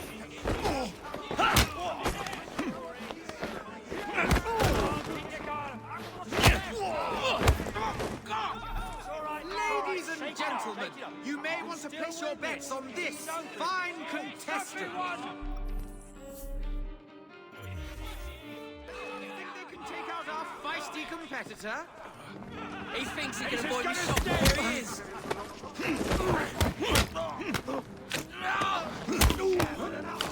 They can't take you on, yeah? Give him a good cleaving. Got you like a fish!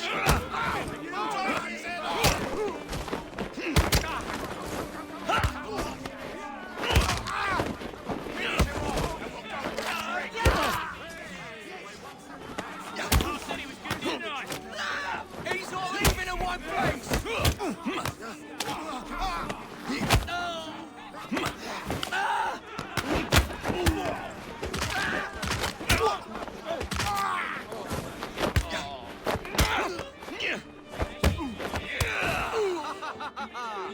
A perfect round.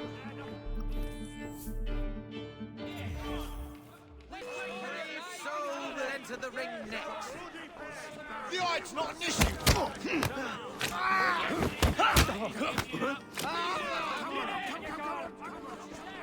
snap his bloody neck! I say we turn up profits with no work.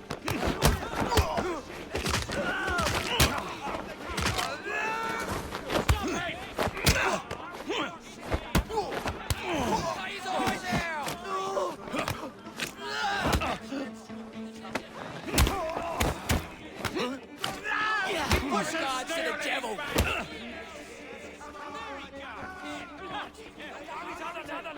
Snap his bloody neck! Cut your tongue out!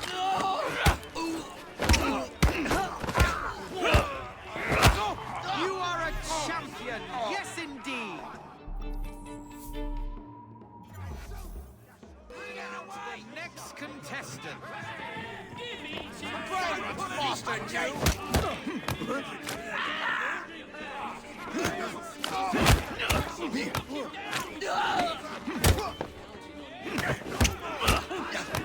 Spears in it over the floor!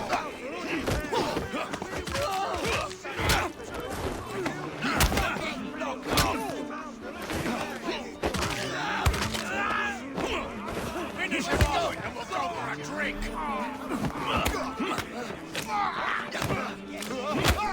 Give him the most heavy!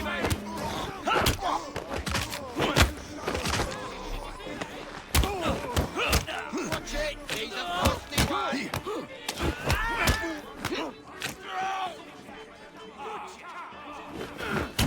Keep it busy!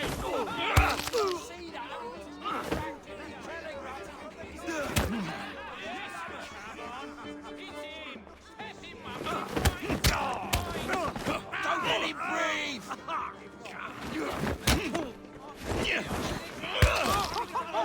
I hope to be like you when I grow up. And it just looks so freaking weird sometimes.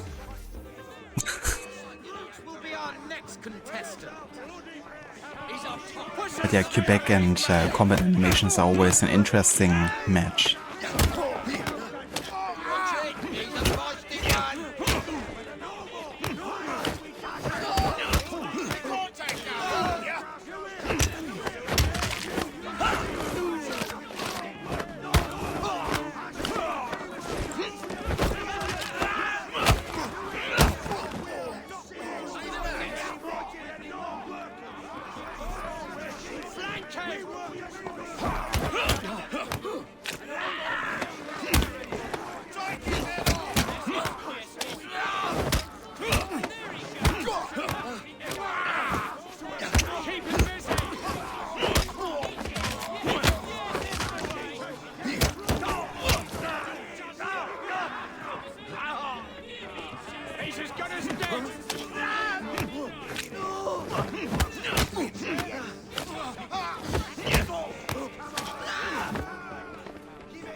Good fight, my lord. Ladies and gentlemen.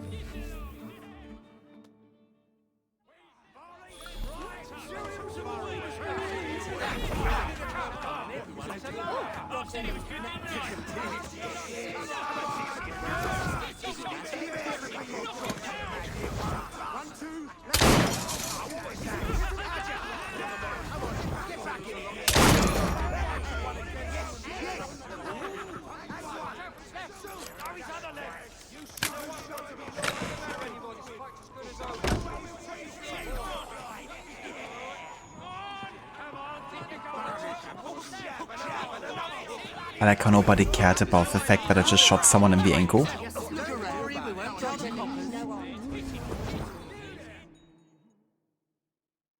Just everyday, you know, normal things to happen.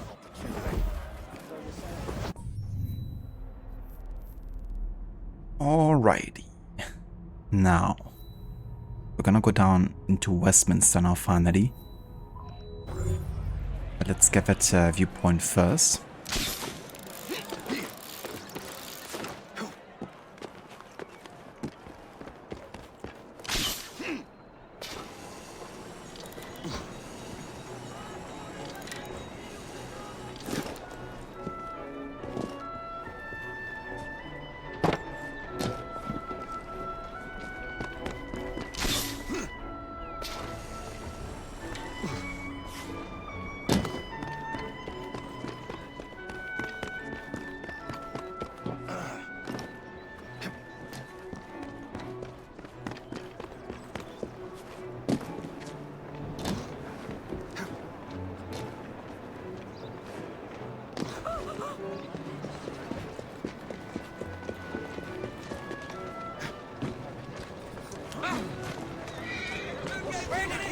drive.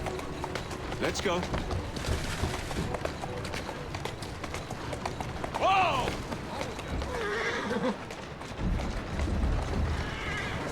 Steady on.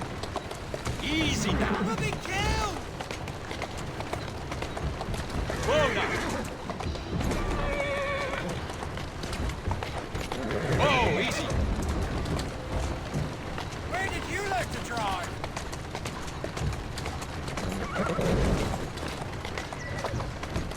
That's a girl. We'll be killed! Who's a good horse? You are.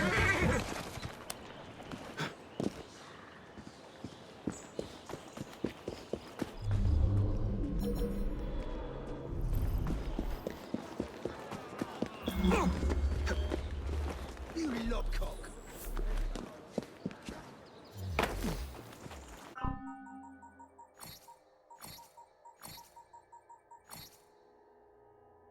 Buckingham Palace. When Queen Victoria first moved into Buckingham Palace in 1837, mere weeks after her ascension to the throne, she remarked, "I delight in Buckingham."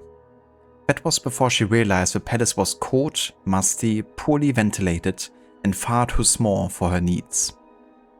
The original building was a private residence built by the Duke of Buckingham.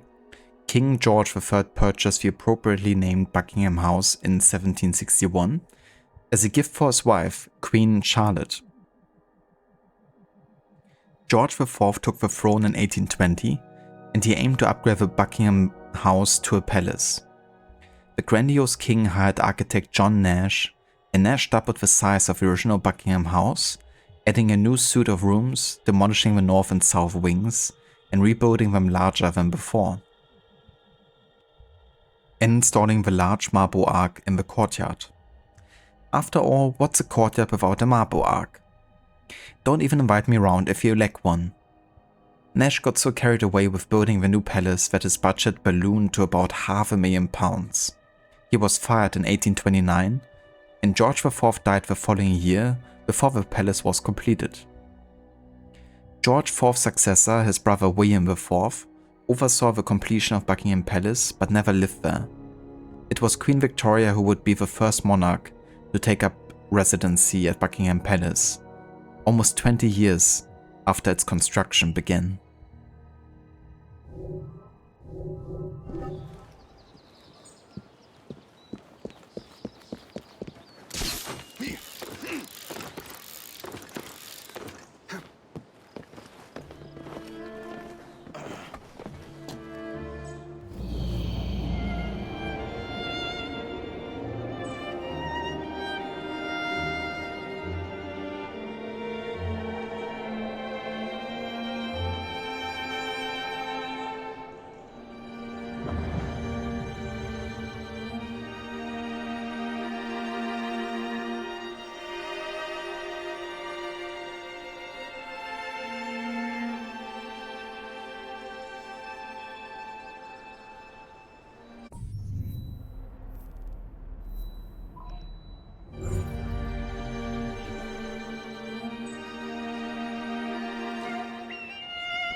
Our mutual friend. Greet a friend of Mr. Dickens and Mr. Darwin. Ah, my dear Darwin, do you think our young friend here, equipped with a multiplicity of talents, might be enough to ensure Mr. Hammond safe passage? Who's Hammond when he's at home, then? A mutual friend of ours. He arrives in London today. From South Africa, no less. Mr. Hammond is possessed of both tremendous wealth and charming innocence. Which makes him rather attractive prey for some of our great city's less savory inhabitants. We fear he'll need a more robust escort than two old men might provide. I'm not a coachman, you know. We have already told him to expect you. His train should have arrived 10 minutes ago. Well, then I suppose a friend of yours is a friend of mine. Splendid. Off you go. It's like, well, we already told him you're gonna pick him up, and by the way, his train arrived 10 minutes ago. And we didn't bother telling you beforehand.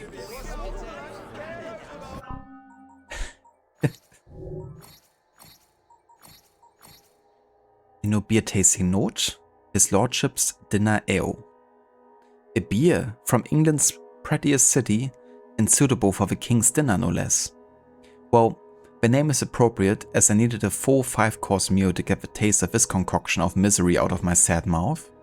It tastes like someone drained the water table from Highgate Cemetery, strained the bits out, and bottled it under the light of a blood moon. I did some historical digging on this ivory brewery. It burned to the ground in 1879, and do you know what? I'm glad. I hope the fire brigade sat back and watched it burn, then sorted the earth because they knew that sometimes a place becomes so defiled by what's happened there that it can never be put to wholesome use again. This is a bad beer.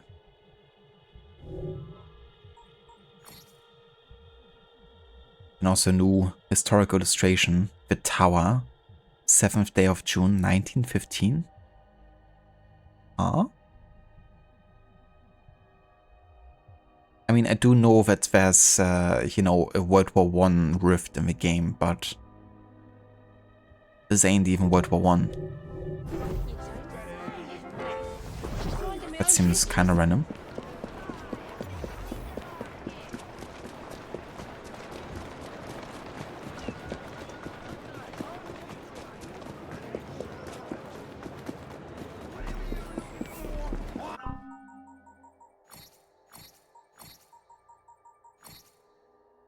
Victoria Station.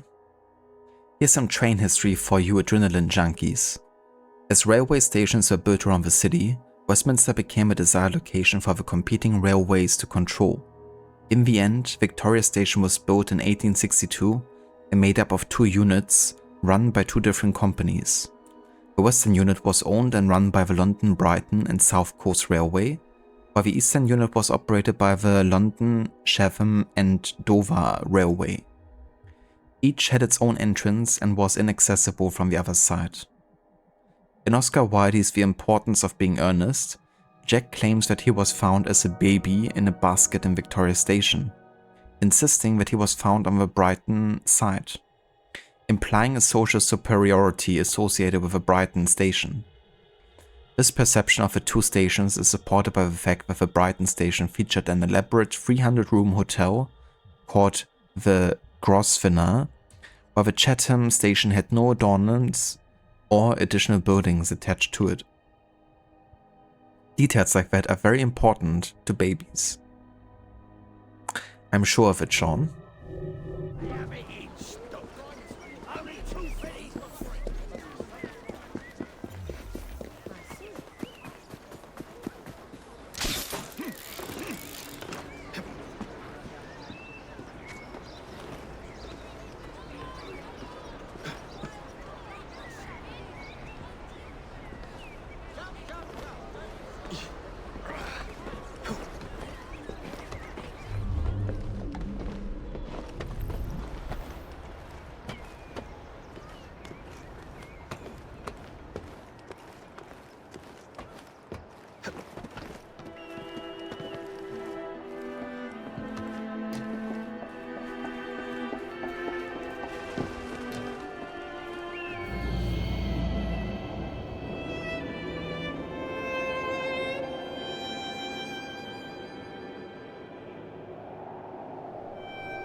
sorry, but gotta catch a train.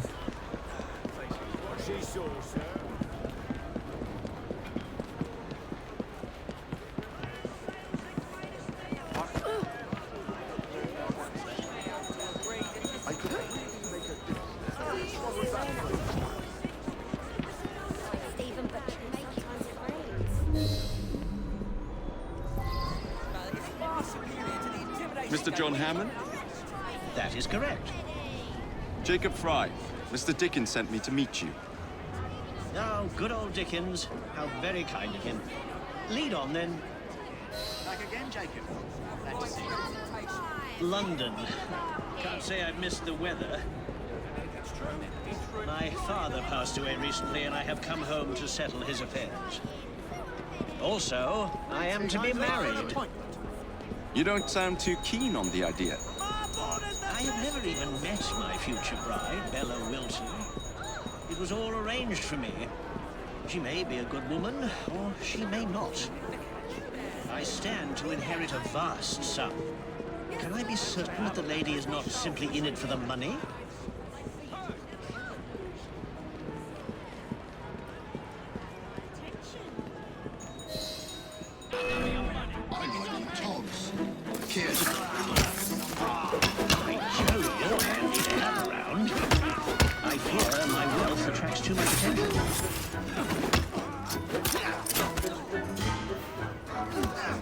That did give me an idea. Perhaps I can test my bride's sincerity.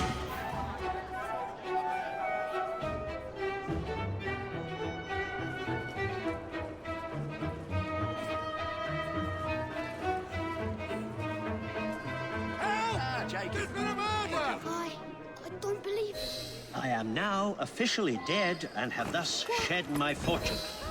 I shall meet Bella Wilton as a nobody. We shall see if she'll have me now. Come, we must dispose of my body. Find us a carriage to take us to the river. Somebody help! Good work. How exciting. This is like Walk on, something girl. of a novel. Slow down now.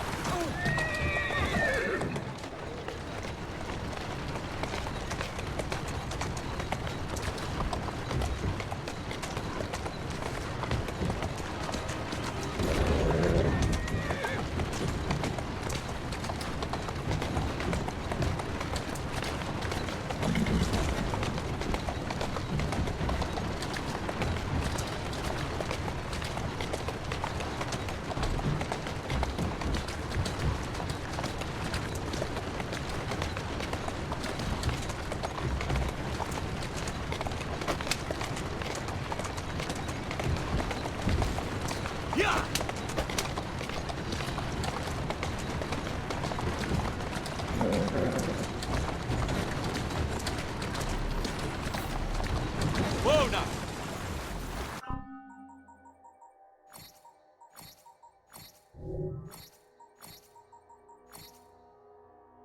The Lambeth Bridge.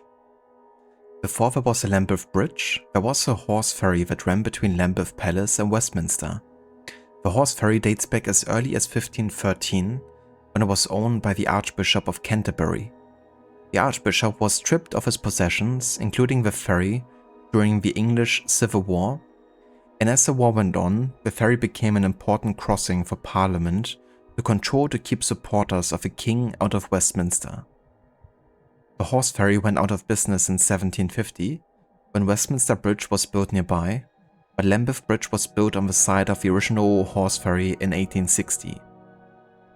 Designed by Peter W. Barlow to be a tow bridge, the steep approaches on either side inadvertently discouraged horse-drawn carriages from using Lambeth Bridge. The bridge ceased to charge tolls when it was bought by the Metropolitan Board of Works in 1877. Lambeth Bridge deteriorated fairly quickly. The suspension cables and girders began rusting a decade after construction and was rebuilt in 1832.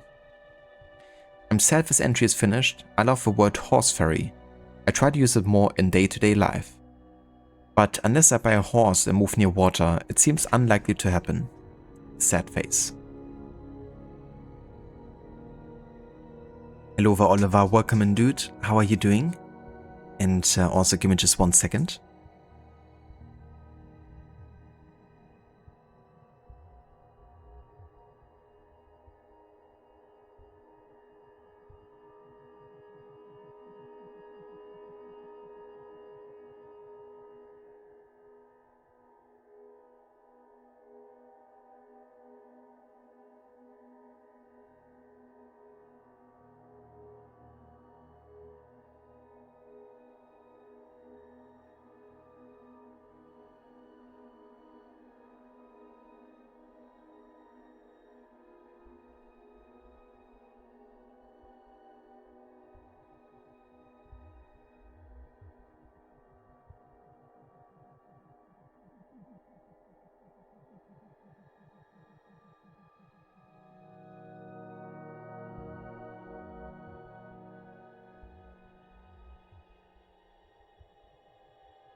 Alright, I'm back.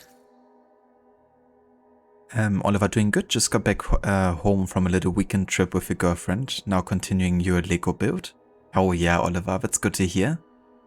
I hope you had a good trip over the weekend. I hope you enjoyed. And that sounds like a nice plan. Which Lego set are you currently working on? Was it that project that was still in the works that you hadn't finished yet that you shared?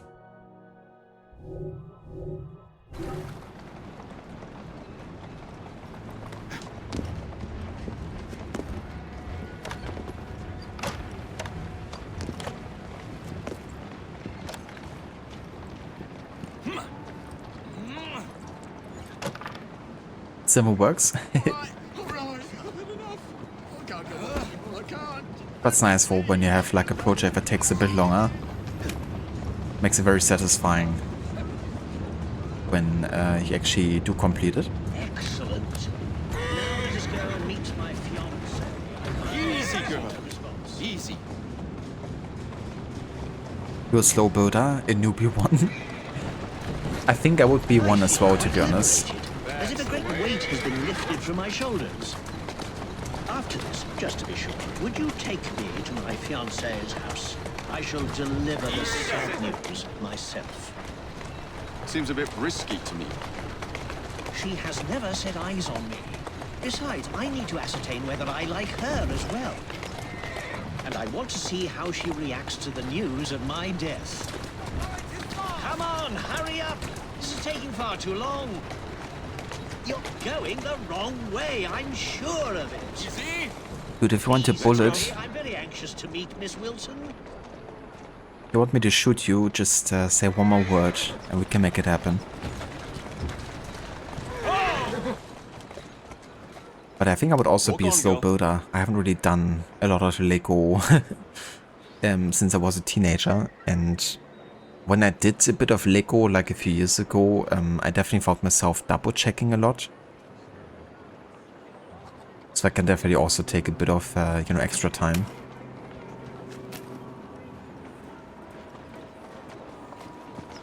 Once you finish it, you will get back to your Brotherhood playthrough. Nice. Definitely sounds like you got, some good things to keep you busy. Some fun things. To the right, Jacob, to the right. We are on the right way now. Got a lot of escort missions in AC games. Especially with unlikable characters. Miss Wilson? Yes? My name is John Rokesmith. I'm afraid I have some terrible news for you. Oh? Your fiancé, John Hammond, was found dead in the River Thames this morning. Oh, how awful. Poor Mr. Hammond. I am at a loss at what to say to you, sir. You must forgive me. She is delightful. Why, I do believe I love her. Certainly an unusual first meeting to talk about in your wedding speech.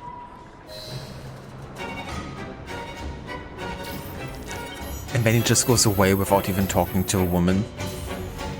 It's like, oh yeah, I just pretended like I'm actually dead, but I'm not, and you're about to marry me, and I'm gone.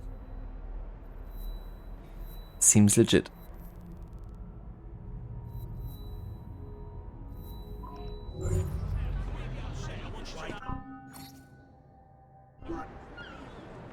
Also, this big of a build, you make mistake, you probably have to take biggest part of the build apart again. You already did that at the beginning. Yeah, and from that standpoint, it's definitely smart also to take your time, not to rush it, because it might end up,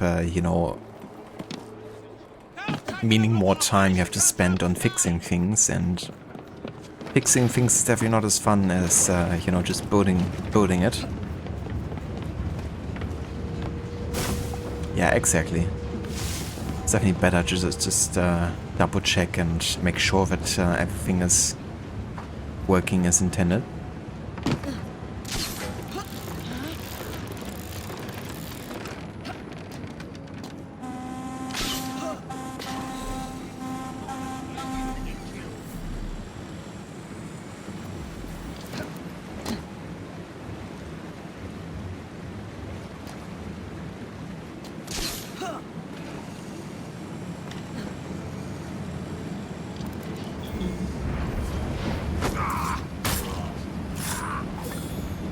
I think this ship always has like a cop respawning or something.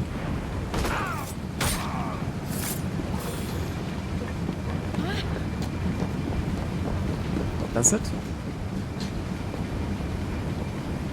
Maybe not.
Tell us when.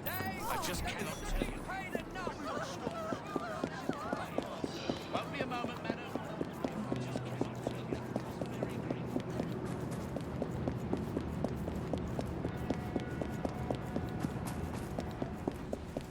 Right, so the next mission will already be the last Charles Dickens and Charles Darwin related mission in the game, so that will finish every quest line associated with them.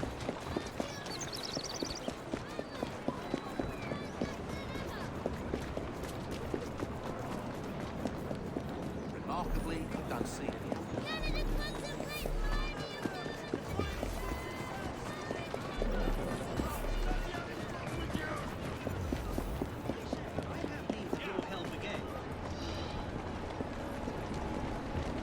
Okay, he says he has need of our help again. So I'm gonna switch to Jacob because it just seems like a better continuity, you know, to do it with a person that already in the name of true romance. Cupid and I require helped John Hammond.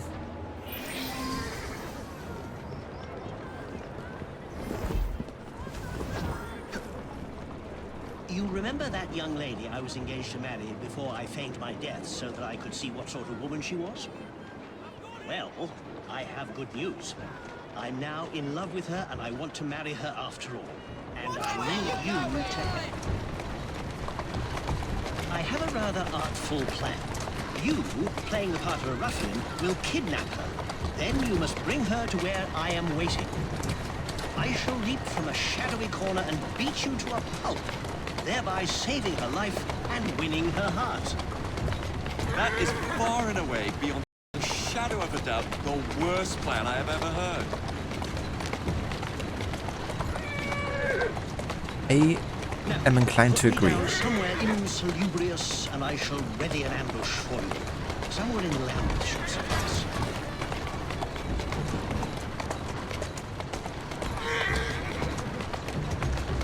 Keep moving.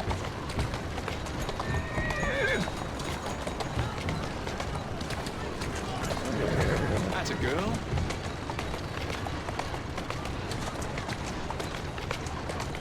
Slow down. This'll do. That's the Looks way. rough enough. Off you go and nab her. She's at Waterloo Station, I believe. Oh, and make sure you play your part well. Who let you loose on the road? Doing fine, girl.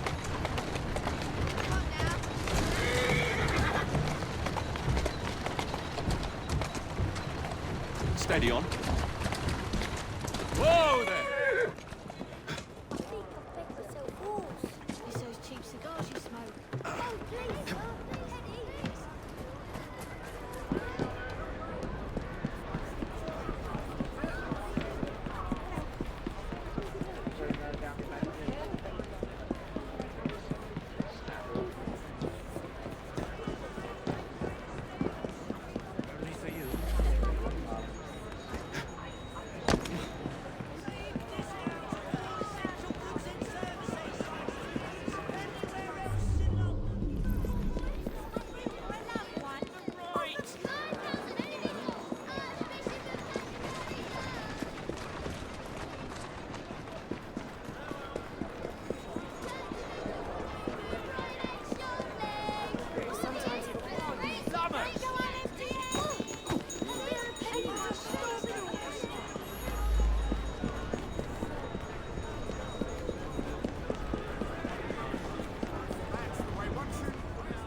Lord Pearson's cane sword. I didn't know that Pearson from Red Dead Redemption 2 was actually getting a lordship eventually. Must have been in his life before the game.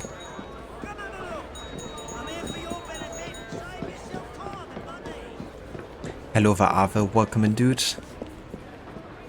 And good day. How's it going? And yeah, the stream is going pretty good, making good progress. We're just about to finish the rest of Charles Darwin and Charles Dickens related missions. And yeah, then it's off to the rest of sequence 7 here already. So making decent progress with the game, I would say.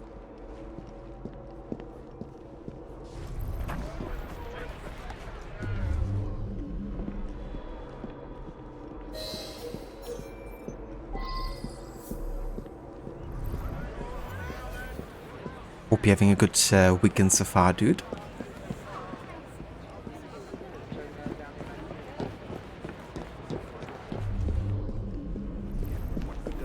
You're coming with me, little bird. Stop! Help! What's going on over there? Oh my goodness!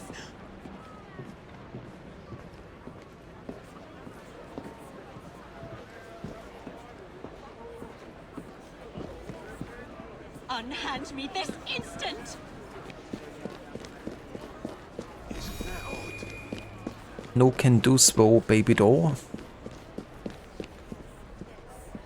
What is the meaning of this?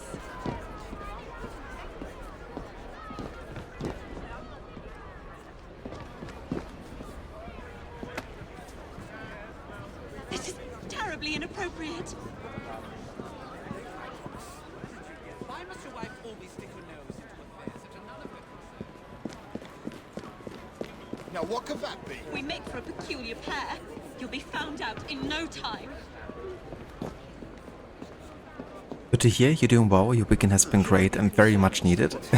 That's definitely good, Ava, I'm glad to hear that. It's good when you can really... Oh shit. I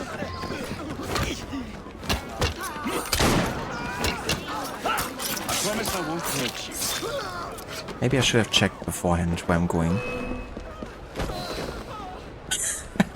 You're coming with me. That's so freaking funny. When you just tackle lady like this. That's definitely good when you can, you know, enjoy a weekend like that, especially if it's really needed.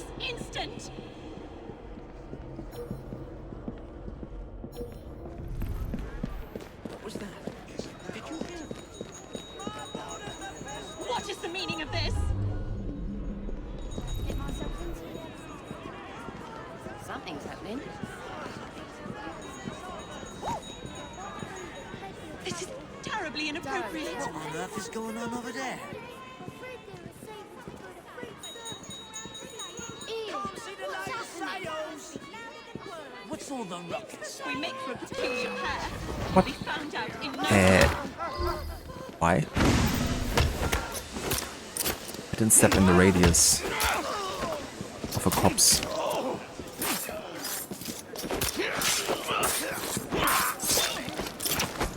Oh, never mind. What are you doing, Jacob? Kidnap her, goddammit.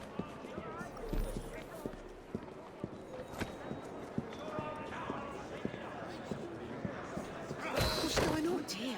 I hope it's safe. There's nothing I can say to make you any Jesus fucking Christ. Freaking cops. Oh my goodness! I hate cops. Looks exciting. Dude. Get away fuck you. I promise I won't hurt you.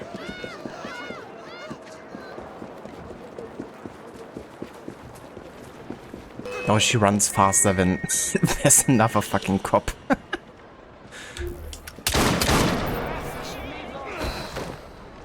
Oh, get over here, god damn it. Little bird. Stop! Help! Oh my goodness! Yeah, I'm not sure she's gonna still wanting to marry John Hammond after, you know, this whole ordeal here. No money, you know. You shall be sorely disappointed if you think you shall profit from this. We make for a peculiar pair. You'll be found out in no time. Why are you doing this? Yesterday I got the AC Urgent, downloaded AC Black Flag. Everyone is streaming AC and like a drug addict, it's tempting you badly. I don't blame you. But I have no money. Please. Easy now. Terribly inappropriate. Like especially with, you know, the Black Flag Resync review. And I know that Schiller is also doing now a 100% run of Black Flag as well. We make for a peculiar pair. You'll be found out in no time. You wrote Schiller so much AC. Indeed. I can't believe it's actually gonna be the last mainline AC game that I will be playing as part of the historical chronology run. So it's definitely gonna be less AC for me going forward. That being said, I probably will still play the Black Flag Resync when it releases.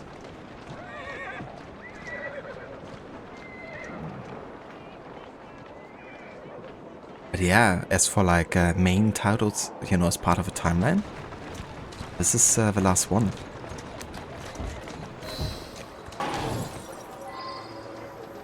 Are you doing anything in particular with Black Flag? Are you like doing completions or something, or is it just gonna be like a casual run?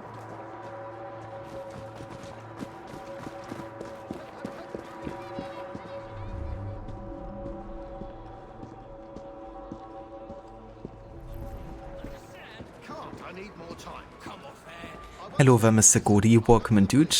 Moin moin. Wie geht's, wie steht's? Unhand her, ruffian. I shall save you, madam. Look at little Gotham Jr. John Hammond, your fiancé.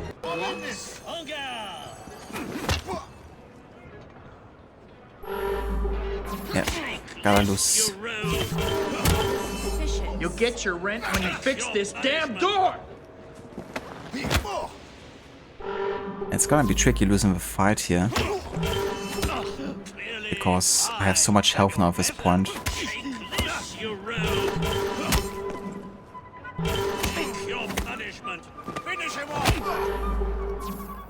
It'll take a while before it gets me down to low health.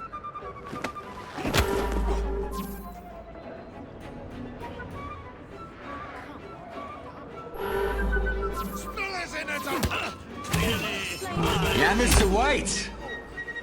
Yes, science. Science. See you, chump.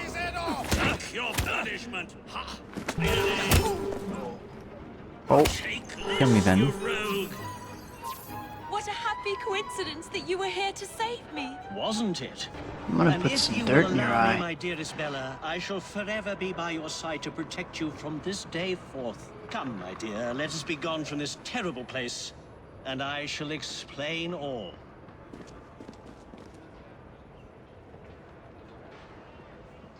I should return to Charlie and Charlie to tell them the happy news. Oh, at least I didn't have to get to, like, you know, the lowest of health there. That's good.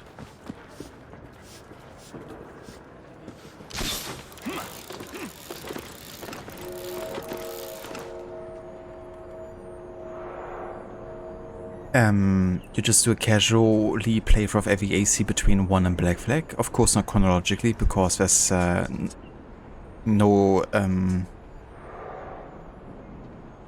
shot you're booting up Shadows. I don't blame you, I mean, Shadows definitely wasn't my favorite AC game either, and it's like another game just riddled with busy work and content. But yeah, I mean, all the old school AC games, you know, until Black Flag, that's a good time. Also Unity and Syndicate.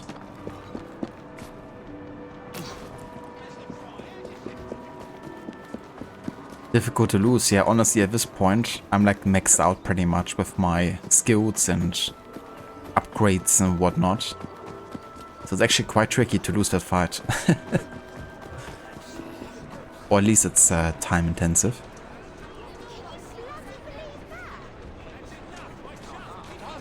So what happens if you win the fight? I've been asking that myself. I would reckon we desynchronize.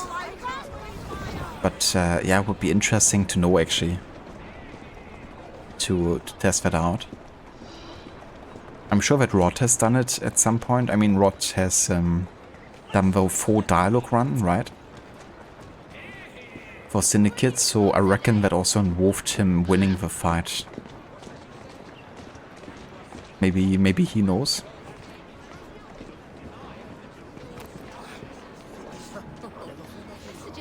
If you win the fight,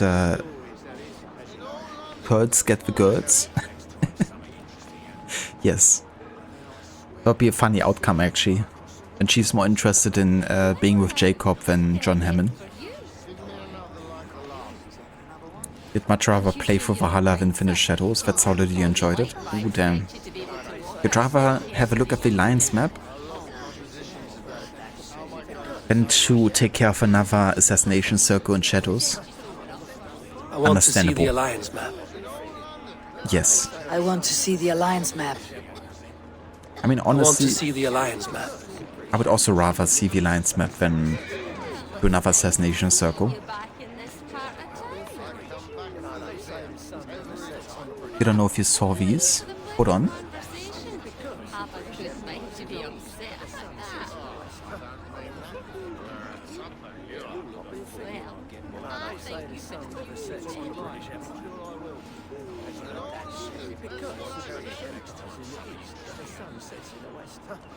Oh, hell yeah, Ave. That's really cool. GG's on both the modes. A lot of Claire Obscure references, I see. Absolute cinema.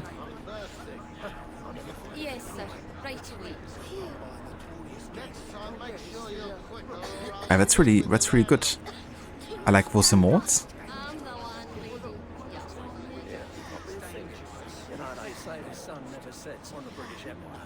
Looks at the Alliance map, you're trash. Just put the Alliance map in the trash. In the bin. That's where I can stay. You thought maybe Maxi would have sent me a link. Sever went out with Twitch emotes anyone could use to celebrate 1 year anniversary. Now that's a win move right there from Sen4. Gotta give it to them, but they're really good when it comes with, you know, how they communicate and handle with the community. But yeah, I didn't know that. I didn't know that they send out emotes for anyone to use. But that's really cool. I love it. Would be cool if more developers would do something like that for, you know, games that launch. Be able to use emotes.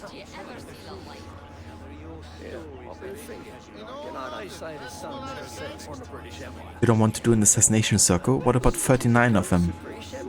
I would have said yes if you said 69 of them, but no, not 39. Sen4 just keeps impressing you.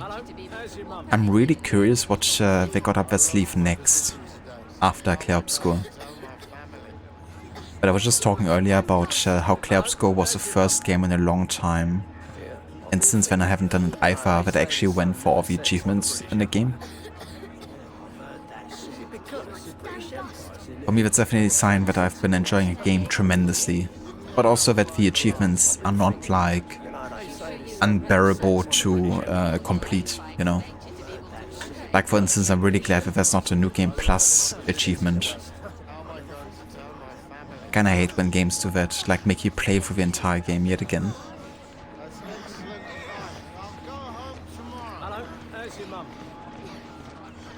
Just imagine what Sen4 could do with a AAA budget. Yeah, honestly. I would love to see it.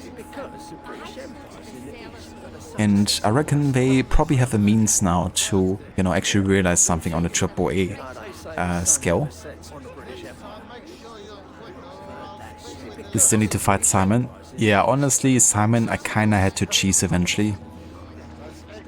Well, it wasn't like a cheese, you know, like some people just one-shotting him or something, but I definitely had to make sure that my O deals enough damage to take him down before he gets to his final phase, because obviously that's like, you know, game over.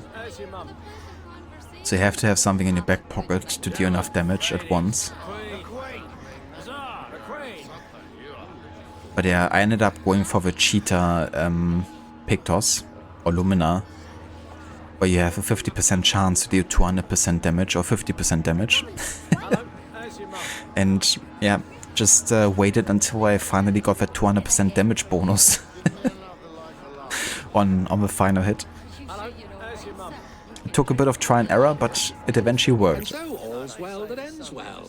Our young lovers are united at last and will soon marry. No accounting for taste, I suppose. And by the looks of you, they really hit it off. I must say, it's all rather exciting. I do love these sorts of tales. It all feels strangely familiar. I wonder why. We should drink to John Hammond and his unconventional idea of courtship. Indeed. To John Hammond, our mutual friend.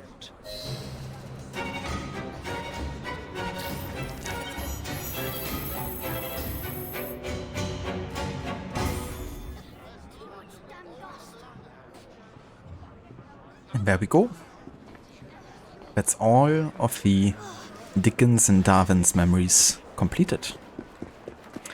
Oh yeah.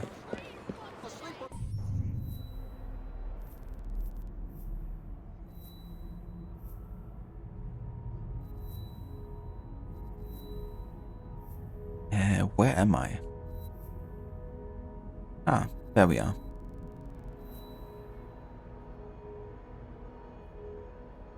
Best way to explain your feelings towards him for right now, I will watch your career with great interest. You're definitely cheesing Simon when you finally do him. Yeah, I don't blame you. Like, he has like a bullshit last face, right? It's like nothing you can do about it, really. So you gotta, you know, have a strategy that circumvents that.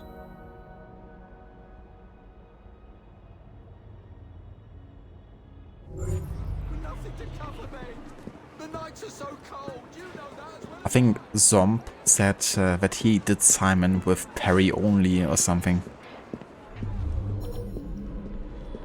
I have to say I didn't even bother learning his full parry windows, you know, because they're so redonkulously difficult.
When you want to free someone and instead Jacob picks up the body.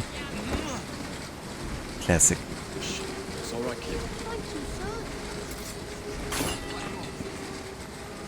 He's hiding from someone.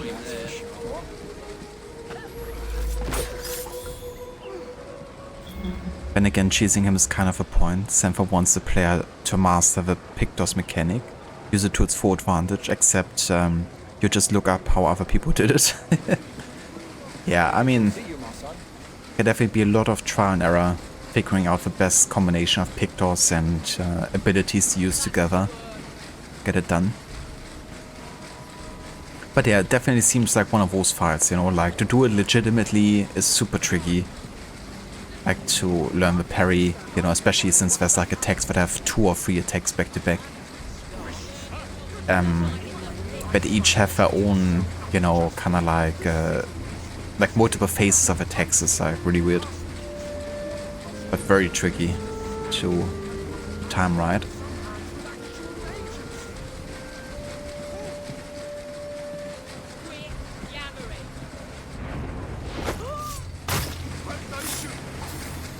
Quiet now. You'll be all right. Thank you, mister. So I do feel like there's definitely a bit of cheese implied in that fight. Keep your voice down.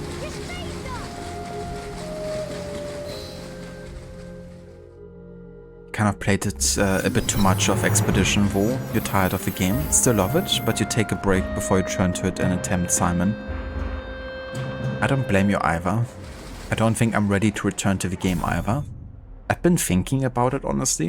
You know, like just on my own time. Do like a casual run, but I do think I'm gonna appreciate the game more when I wait a longer time too.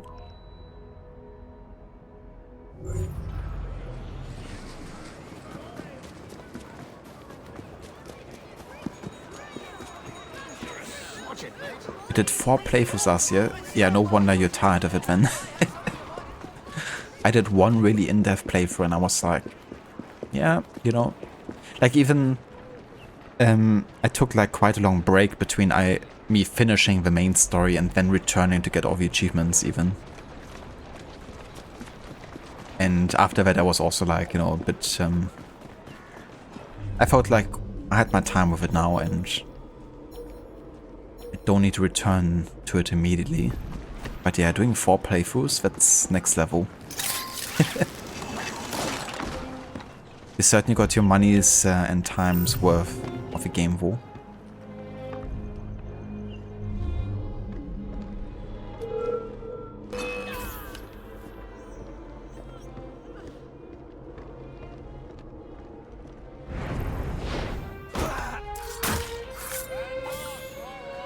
Does he know people can see?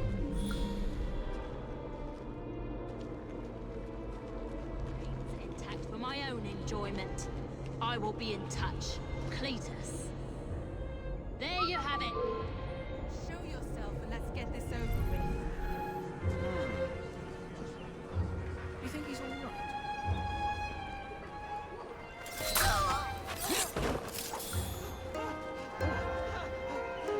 Stop right there, you little thief! Away with you, you bastard.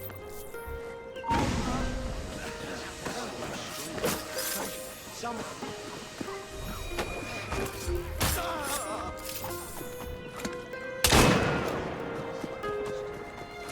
Did you hear that?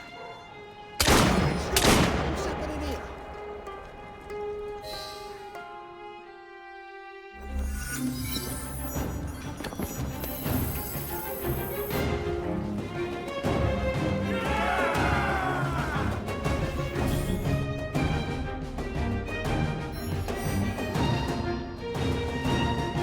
You were addicted.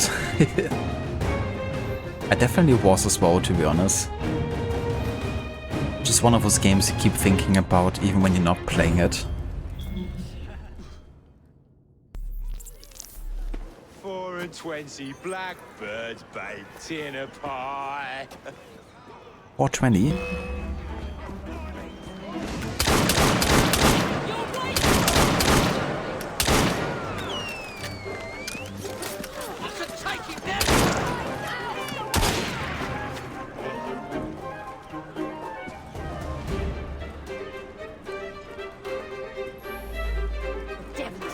Brought a gun to a fist fight. I almost feel bad about it.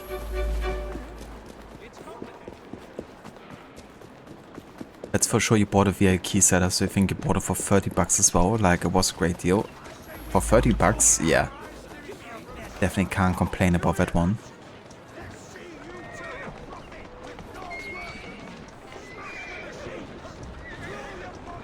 Hello there, Bioshock, welcome in. And good day to you. I hope you're having a good weekend. Other than later you bought this patch for the same price, got 1/7 the amount of playtime you did from Expedition, yet loved it almost as much, yet in a very different way. That's understandable too. I mean, that game is much more of a cinematic, narrative-based experience, isn't it? I mean, obviously, Clair Obscur is also heavy on, you know, the narrative, but I feel like it's definitely still very different for sure.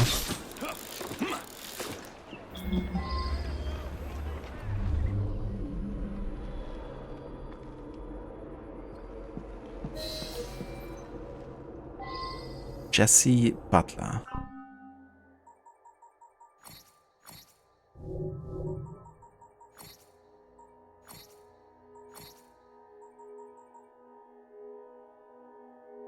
You saw a knife, sir? I did saw some as well, but not from Mevo. This patch is like the Telltale games. Yeah. It's definitely cool that they're trying to, you know, fill the gap that Telltale left behind in a way. It's not like there's a ton of games coming out that are like that anymore. And there's certainly been like a bit of a saturation maybe when Telltale was at the height of, you know, releasing games.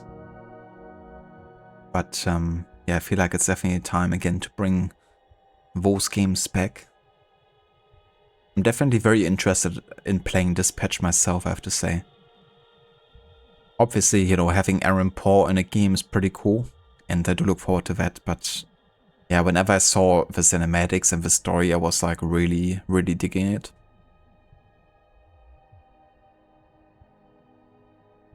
The gameplay in this patch was great, though. It had the Telltale feel, but it also had the dispatch mechanic, which if it just let you could play non-stop for hours straight. I was actually curious about how fun the gameplay is in that game, because I've only seen very little of it and I wasn't too sure how engaging it feels like. But yeah, I'm really curious about how it would feel like playing myself. Oh yeah, does it? Does this patch like talk about a certain time it's set in? Like, does it maybe mention a year or something? Jesse Butler grew up in Lambeth, born into one of the borough's nouveau rich families. Following the deaths of his parents, Jesse knew it fell to him to keep a firm hold on the borough and live up to the Butler name. Not specifically, but it feels like the early future, if it makes sense. Gotcha, yeah. Yeah, maybe I do a bit of research. Maybe there's something it makes like references to, you know, that gives us a bit of an insight into the real world or something.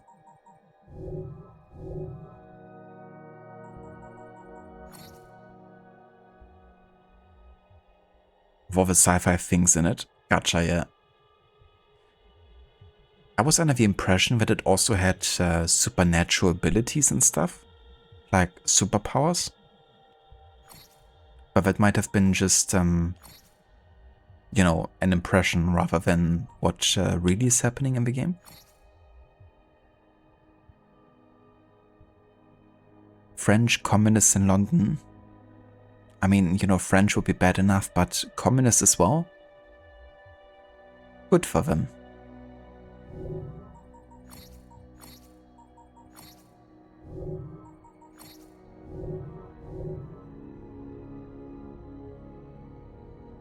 It's a superhero game, yeah. And it's a superhero game that doesn't explain everything with sci-fi, but also with like inherent superpowers, right?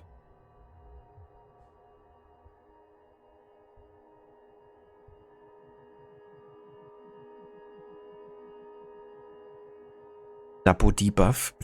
The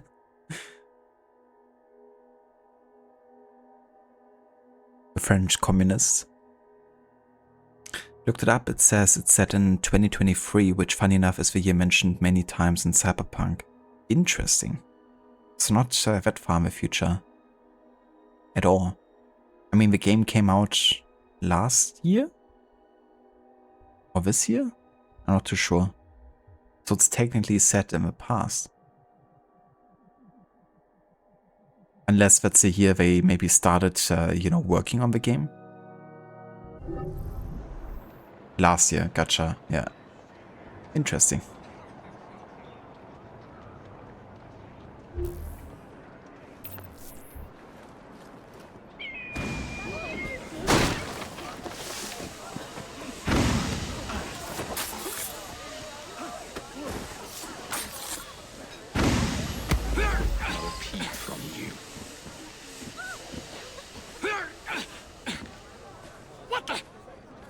going on? Be quiet. Settle down. What do you think you're doing? Unhand me! The coppers would like a word, Mr. Butler. You must have the wrong man. I'm innocent. I know people in high places.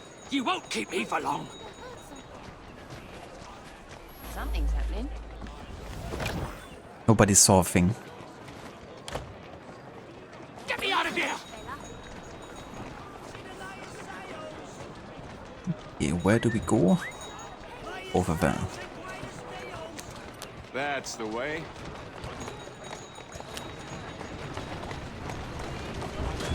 Keep moving.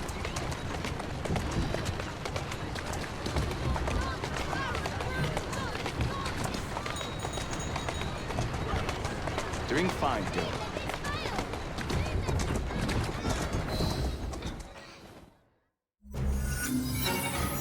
Feeling a little entitled, was he?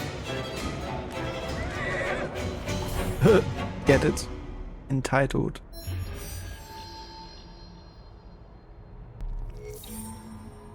Other, like it's a future but not too far ahead. You mean you have to take that with a grain of salt or whatever, since there are robotic mechs that couldn't be created? Gotcha, yeah. I'm definitely very interested in playing the game. I'm not too sure if I would be doing it as part of the timeline, because it definitely seems to have like its own universe in a way, I guess. I certainly will make a bit of research into it.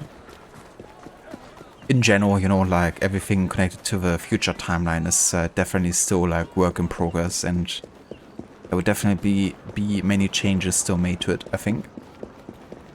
And of course also like still, you know, ages away at this point. By the pace that I'm going. Nice one. But yeah, there definitely could be lots of new contenders added to the timeline. They just didn't care, they're British. It's just, you know, one of those things that happens every day.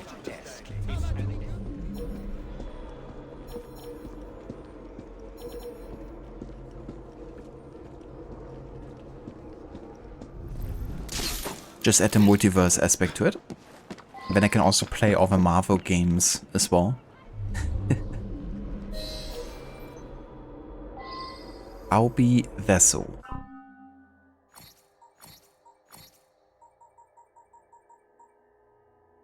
The middle child of 7, Albie grew up almost entirely forgotten, often simply referred to as that one by a neglectful family. Harboring extreme jealousy and a burning need to be heard, he grew up to be wildly competitive in all things. Thus, he took to racing as an outlet for his aggression. Driven by a need to always come out on top, he has been known to kill his way to victory.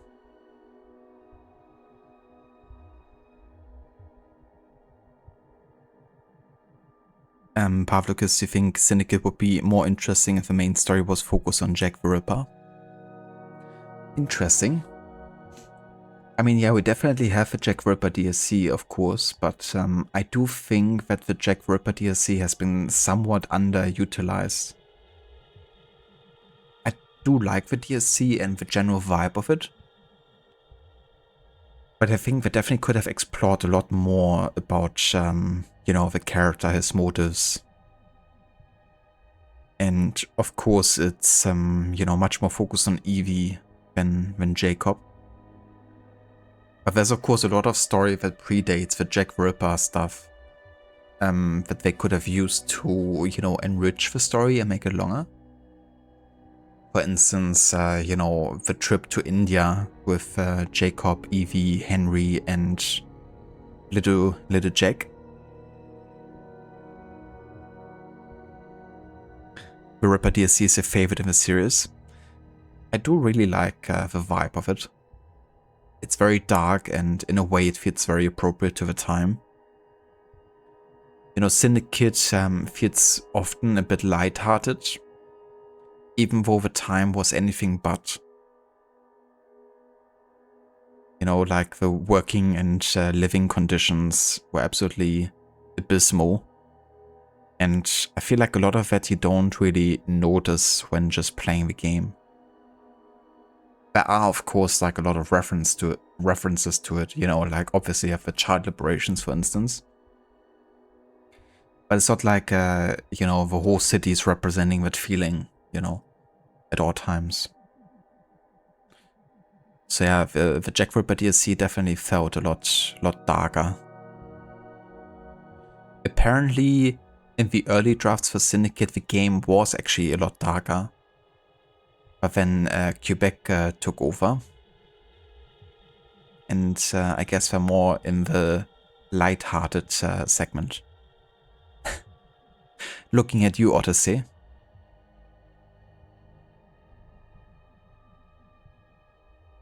True London experience. Yeah. I mean, at the time, I wouldn't have wanted to live in London in the late 19th century.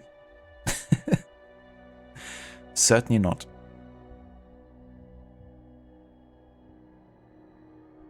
Imagine a zombie order run or something like that, going something like Aria 1, 2, 3, 4, 5, 6, Telltale to Walking Dead, The Last of Us 1, Aria 7, 8, 9, The Last of Us 2 or something like that. These order runs are a great concept. Yeah, it definitely is something that can be applied to many other, you know, franchises potentially. And general themes. You know, if you're like a big fan of horror and zombies, that could be a cool way to experience a theme in different, yeah, you know, game series.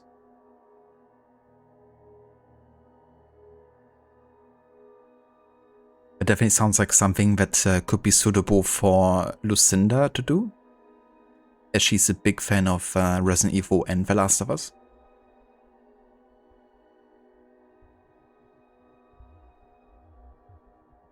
Boo, Ubisoft Quebec, boo. Yeah, definitely don't make a secret out of my disliking for some of the decisions that Ubisoft Quebec has been doing. Especially when you compare it to Ubisoft Montreal. That being said, I still enjoy the games, from a gameplay perspective especially. And they can be really fun and also somewhat addictive, I guess. You know, like they are pretty good at creating a game loop that makes you want to keep on playing, I think, even in Odyssey. And in Shadows to a degree, it just, Shadows really lacked variety in the activities. But when it comes to world building and storytelling, Quebec is, yeah, not my favorite whatsoever. Love to hate Ubisoft Quebec, but hey, at least they gave you She Likes to Watch. And they also gave you that infamous scene on Kefalonia, where Cassandra is inserting the Cyclops eye. You know where?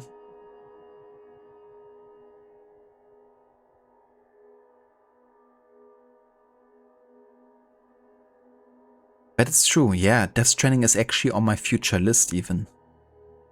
Hold on, I think I have my full timeline somewhere lying around.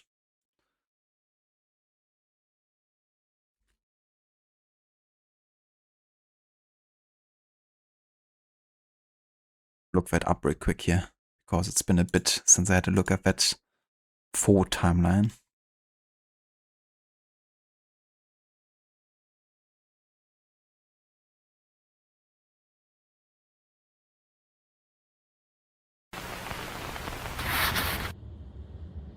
It's been a while I've been on this, yeah.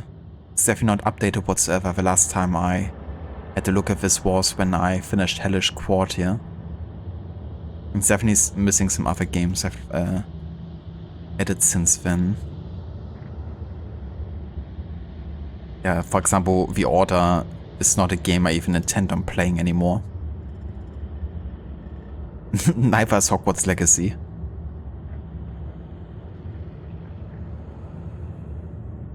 I don't think I'm playing this game either.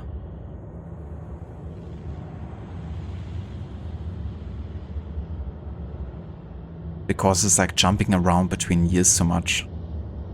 Yeah.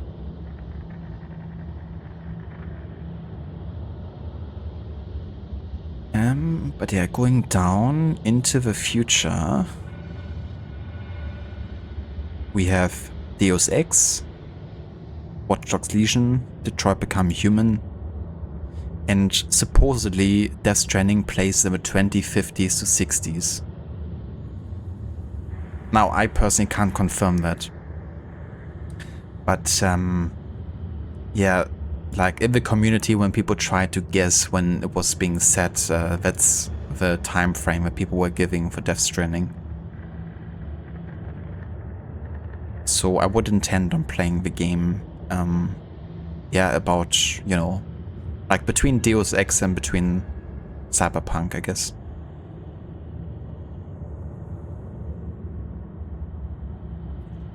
And I've never played Death Stranding before, actually. Never played it.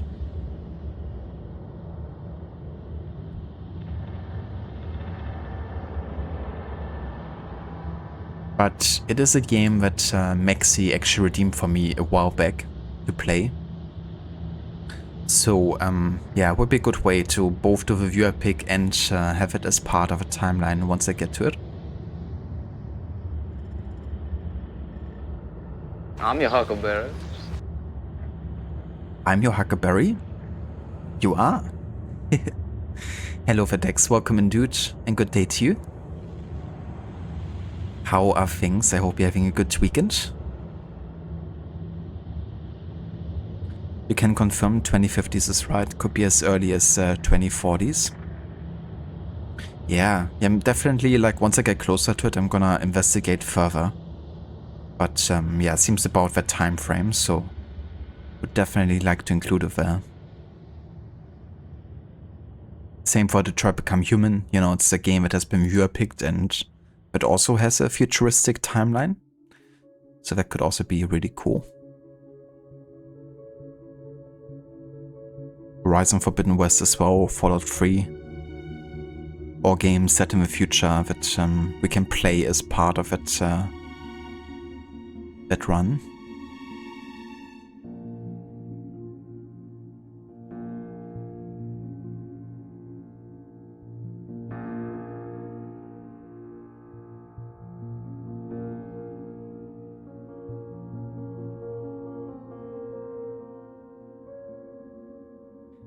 Dr. Darling, you tried playing Death Stranding 5 to 6 times. Not a game for you. That's what I heard as well. It definitely, like, you gotta feel that game. And I'm a bit curious myself. I have to say, whenever I saw a story or cutscenes, I was like, what the heck is happening? But I don't think that's much different for people who actually play actively the game. You know. But I am a big sucker for a focus on traversal in games and making traversal, you know, like a game in itself in a way. And it seems like Death Stranding is definitely fitting the bill in that regard.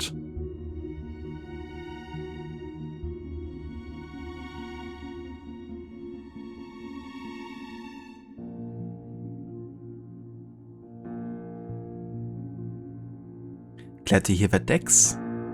And yeah, I'm doing quite well. Had a nice birthday celebration with Levi yesterday. And today is just a chill day over here. Playing some games, making some progress with Syndicate. And yeah, gonna soon grab some food, I think. Gonna have like an early dinner today.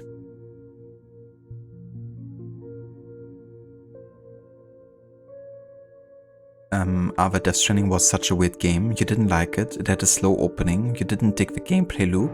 You pushed on because you were told to at least play till the end of chapter 3.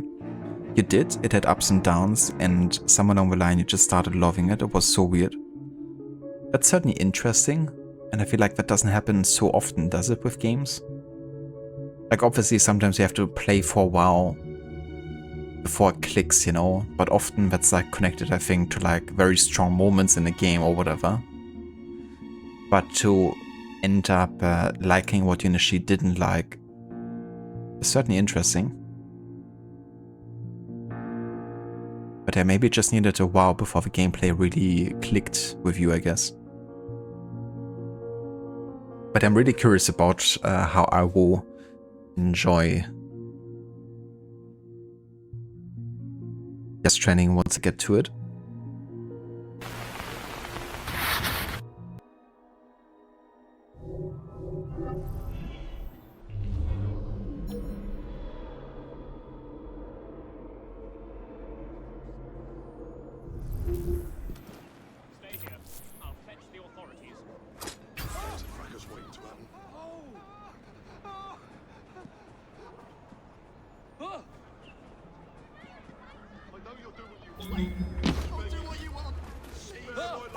Who do you think you are? Require a reason to end Get your bloody hands away from me!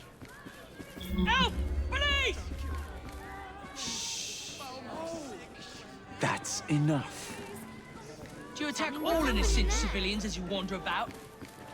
Innocent? I wouldn't be here if you were innocent. There's no harm in a little racing. But there is harm in killing your competitors.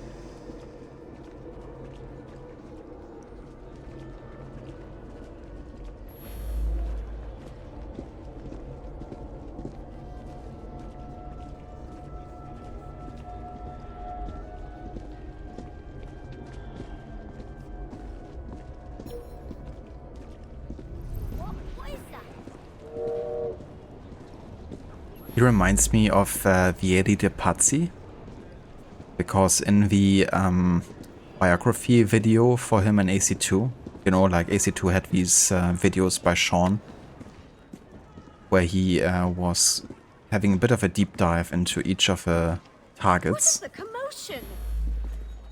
and the backgrounds and what they were known for. And Vieri de Pazzi was also one to organize like racing events or whatnot, and then he would invite the winners to a dinner and just kill them or something.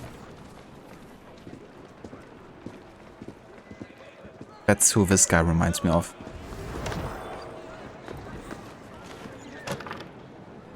Get me out of here! Oh yeah, I remember that Ave, when you were raving about Death Stranding 2. It's definitely good timing that we ended up, you know, loving Death Stranding 1. And then immediately, you know, were able to play the second game.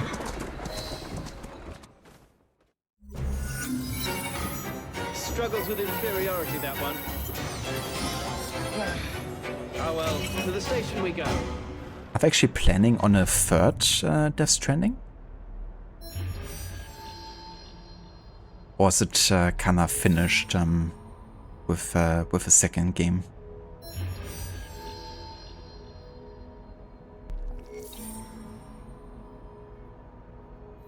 Alright, let's go ahead and secure another borough. Today's definitely the liberating day. That's the third borough we're gonna fully complete today.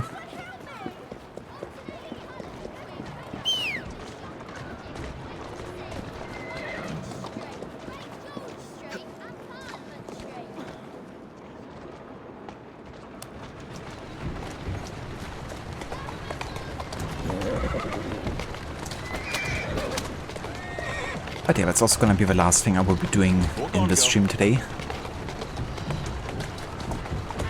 Steady on. The next time we can deep dive into Sequence 7. Who's a good horse?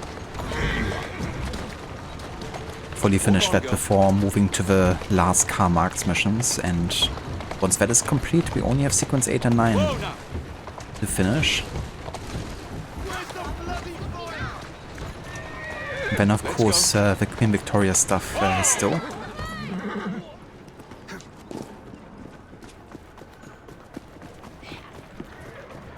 But yeah, I think in another week or so we probably have Syndicate finished, I would say. Want to fight for the ownership of this borough? Well, let's give them what they want.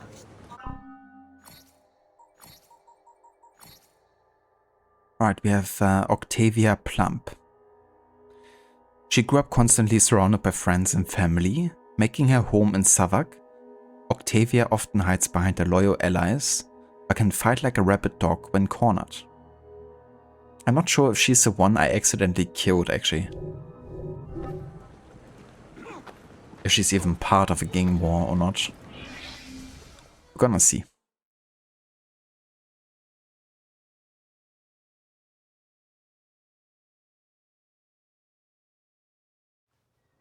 Miss Plum is no longer head of the Southwark Blighters, and they go into this fight leaderless. Rooks have good odds.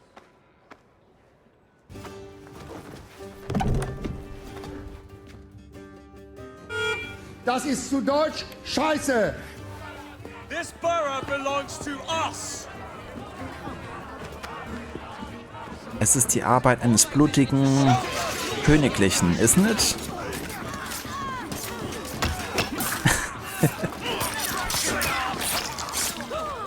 Thank you for redeeming something the German, Dr. Darling.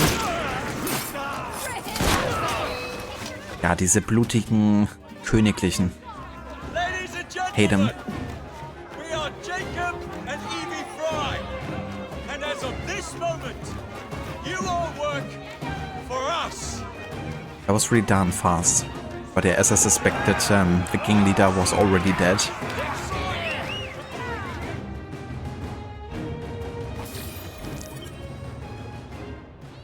Right, there we go. That's Southwark fully completed and conquered. In Lambeth we're only missing one location here with the last bounty hunt.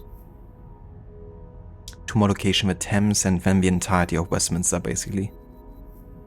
But yeah, we are making good progress. So Whitechapel, City of London, the Strand and Southwark are now fully conquered. Nice. We're now also at 58% total sync. But we're actually a bit further than that. Because story-wise we're now 2/3 through it. Associated activities also. Same for the London stories, and there's also some stuff I won't even be doing, like I'm not gonna be doing the Duleep Singh DLC, and I also won't be doing the Dreadful Crimes DLC either.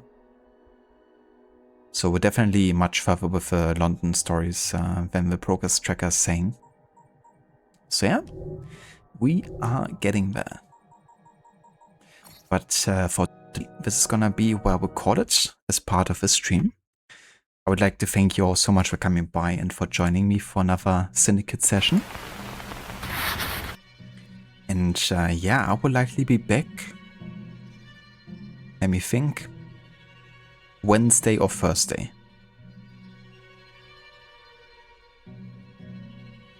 We'll be pretty busy on Monday and Tuesday, so probably won't be streaming in the evening unless I, you know, have like a lot of energy after the workday. But yeah. Let's have a look who's online and who we could rate, shall we?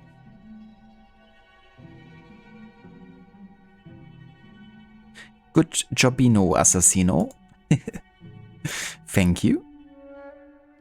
Friday because it's a holiday here. Same here. Yeah, Friday is also holiday. 1st of May.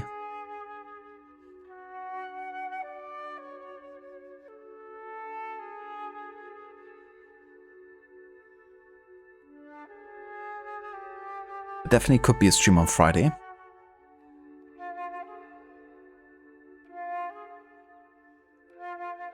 Right, so I didn't think Rod was actually still online, but he is. He's doing some AC Brotherhood, and he's doing his annual series run of all the AC games minus Rogue.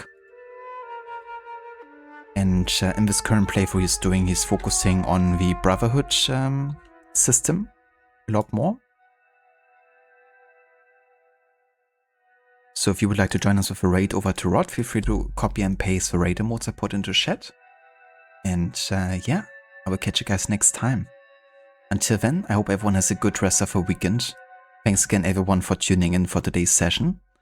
And yeah, I will catch you all in the next one.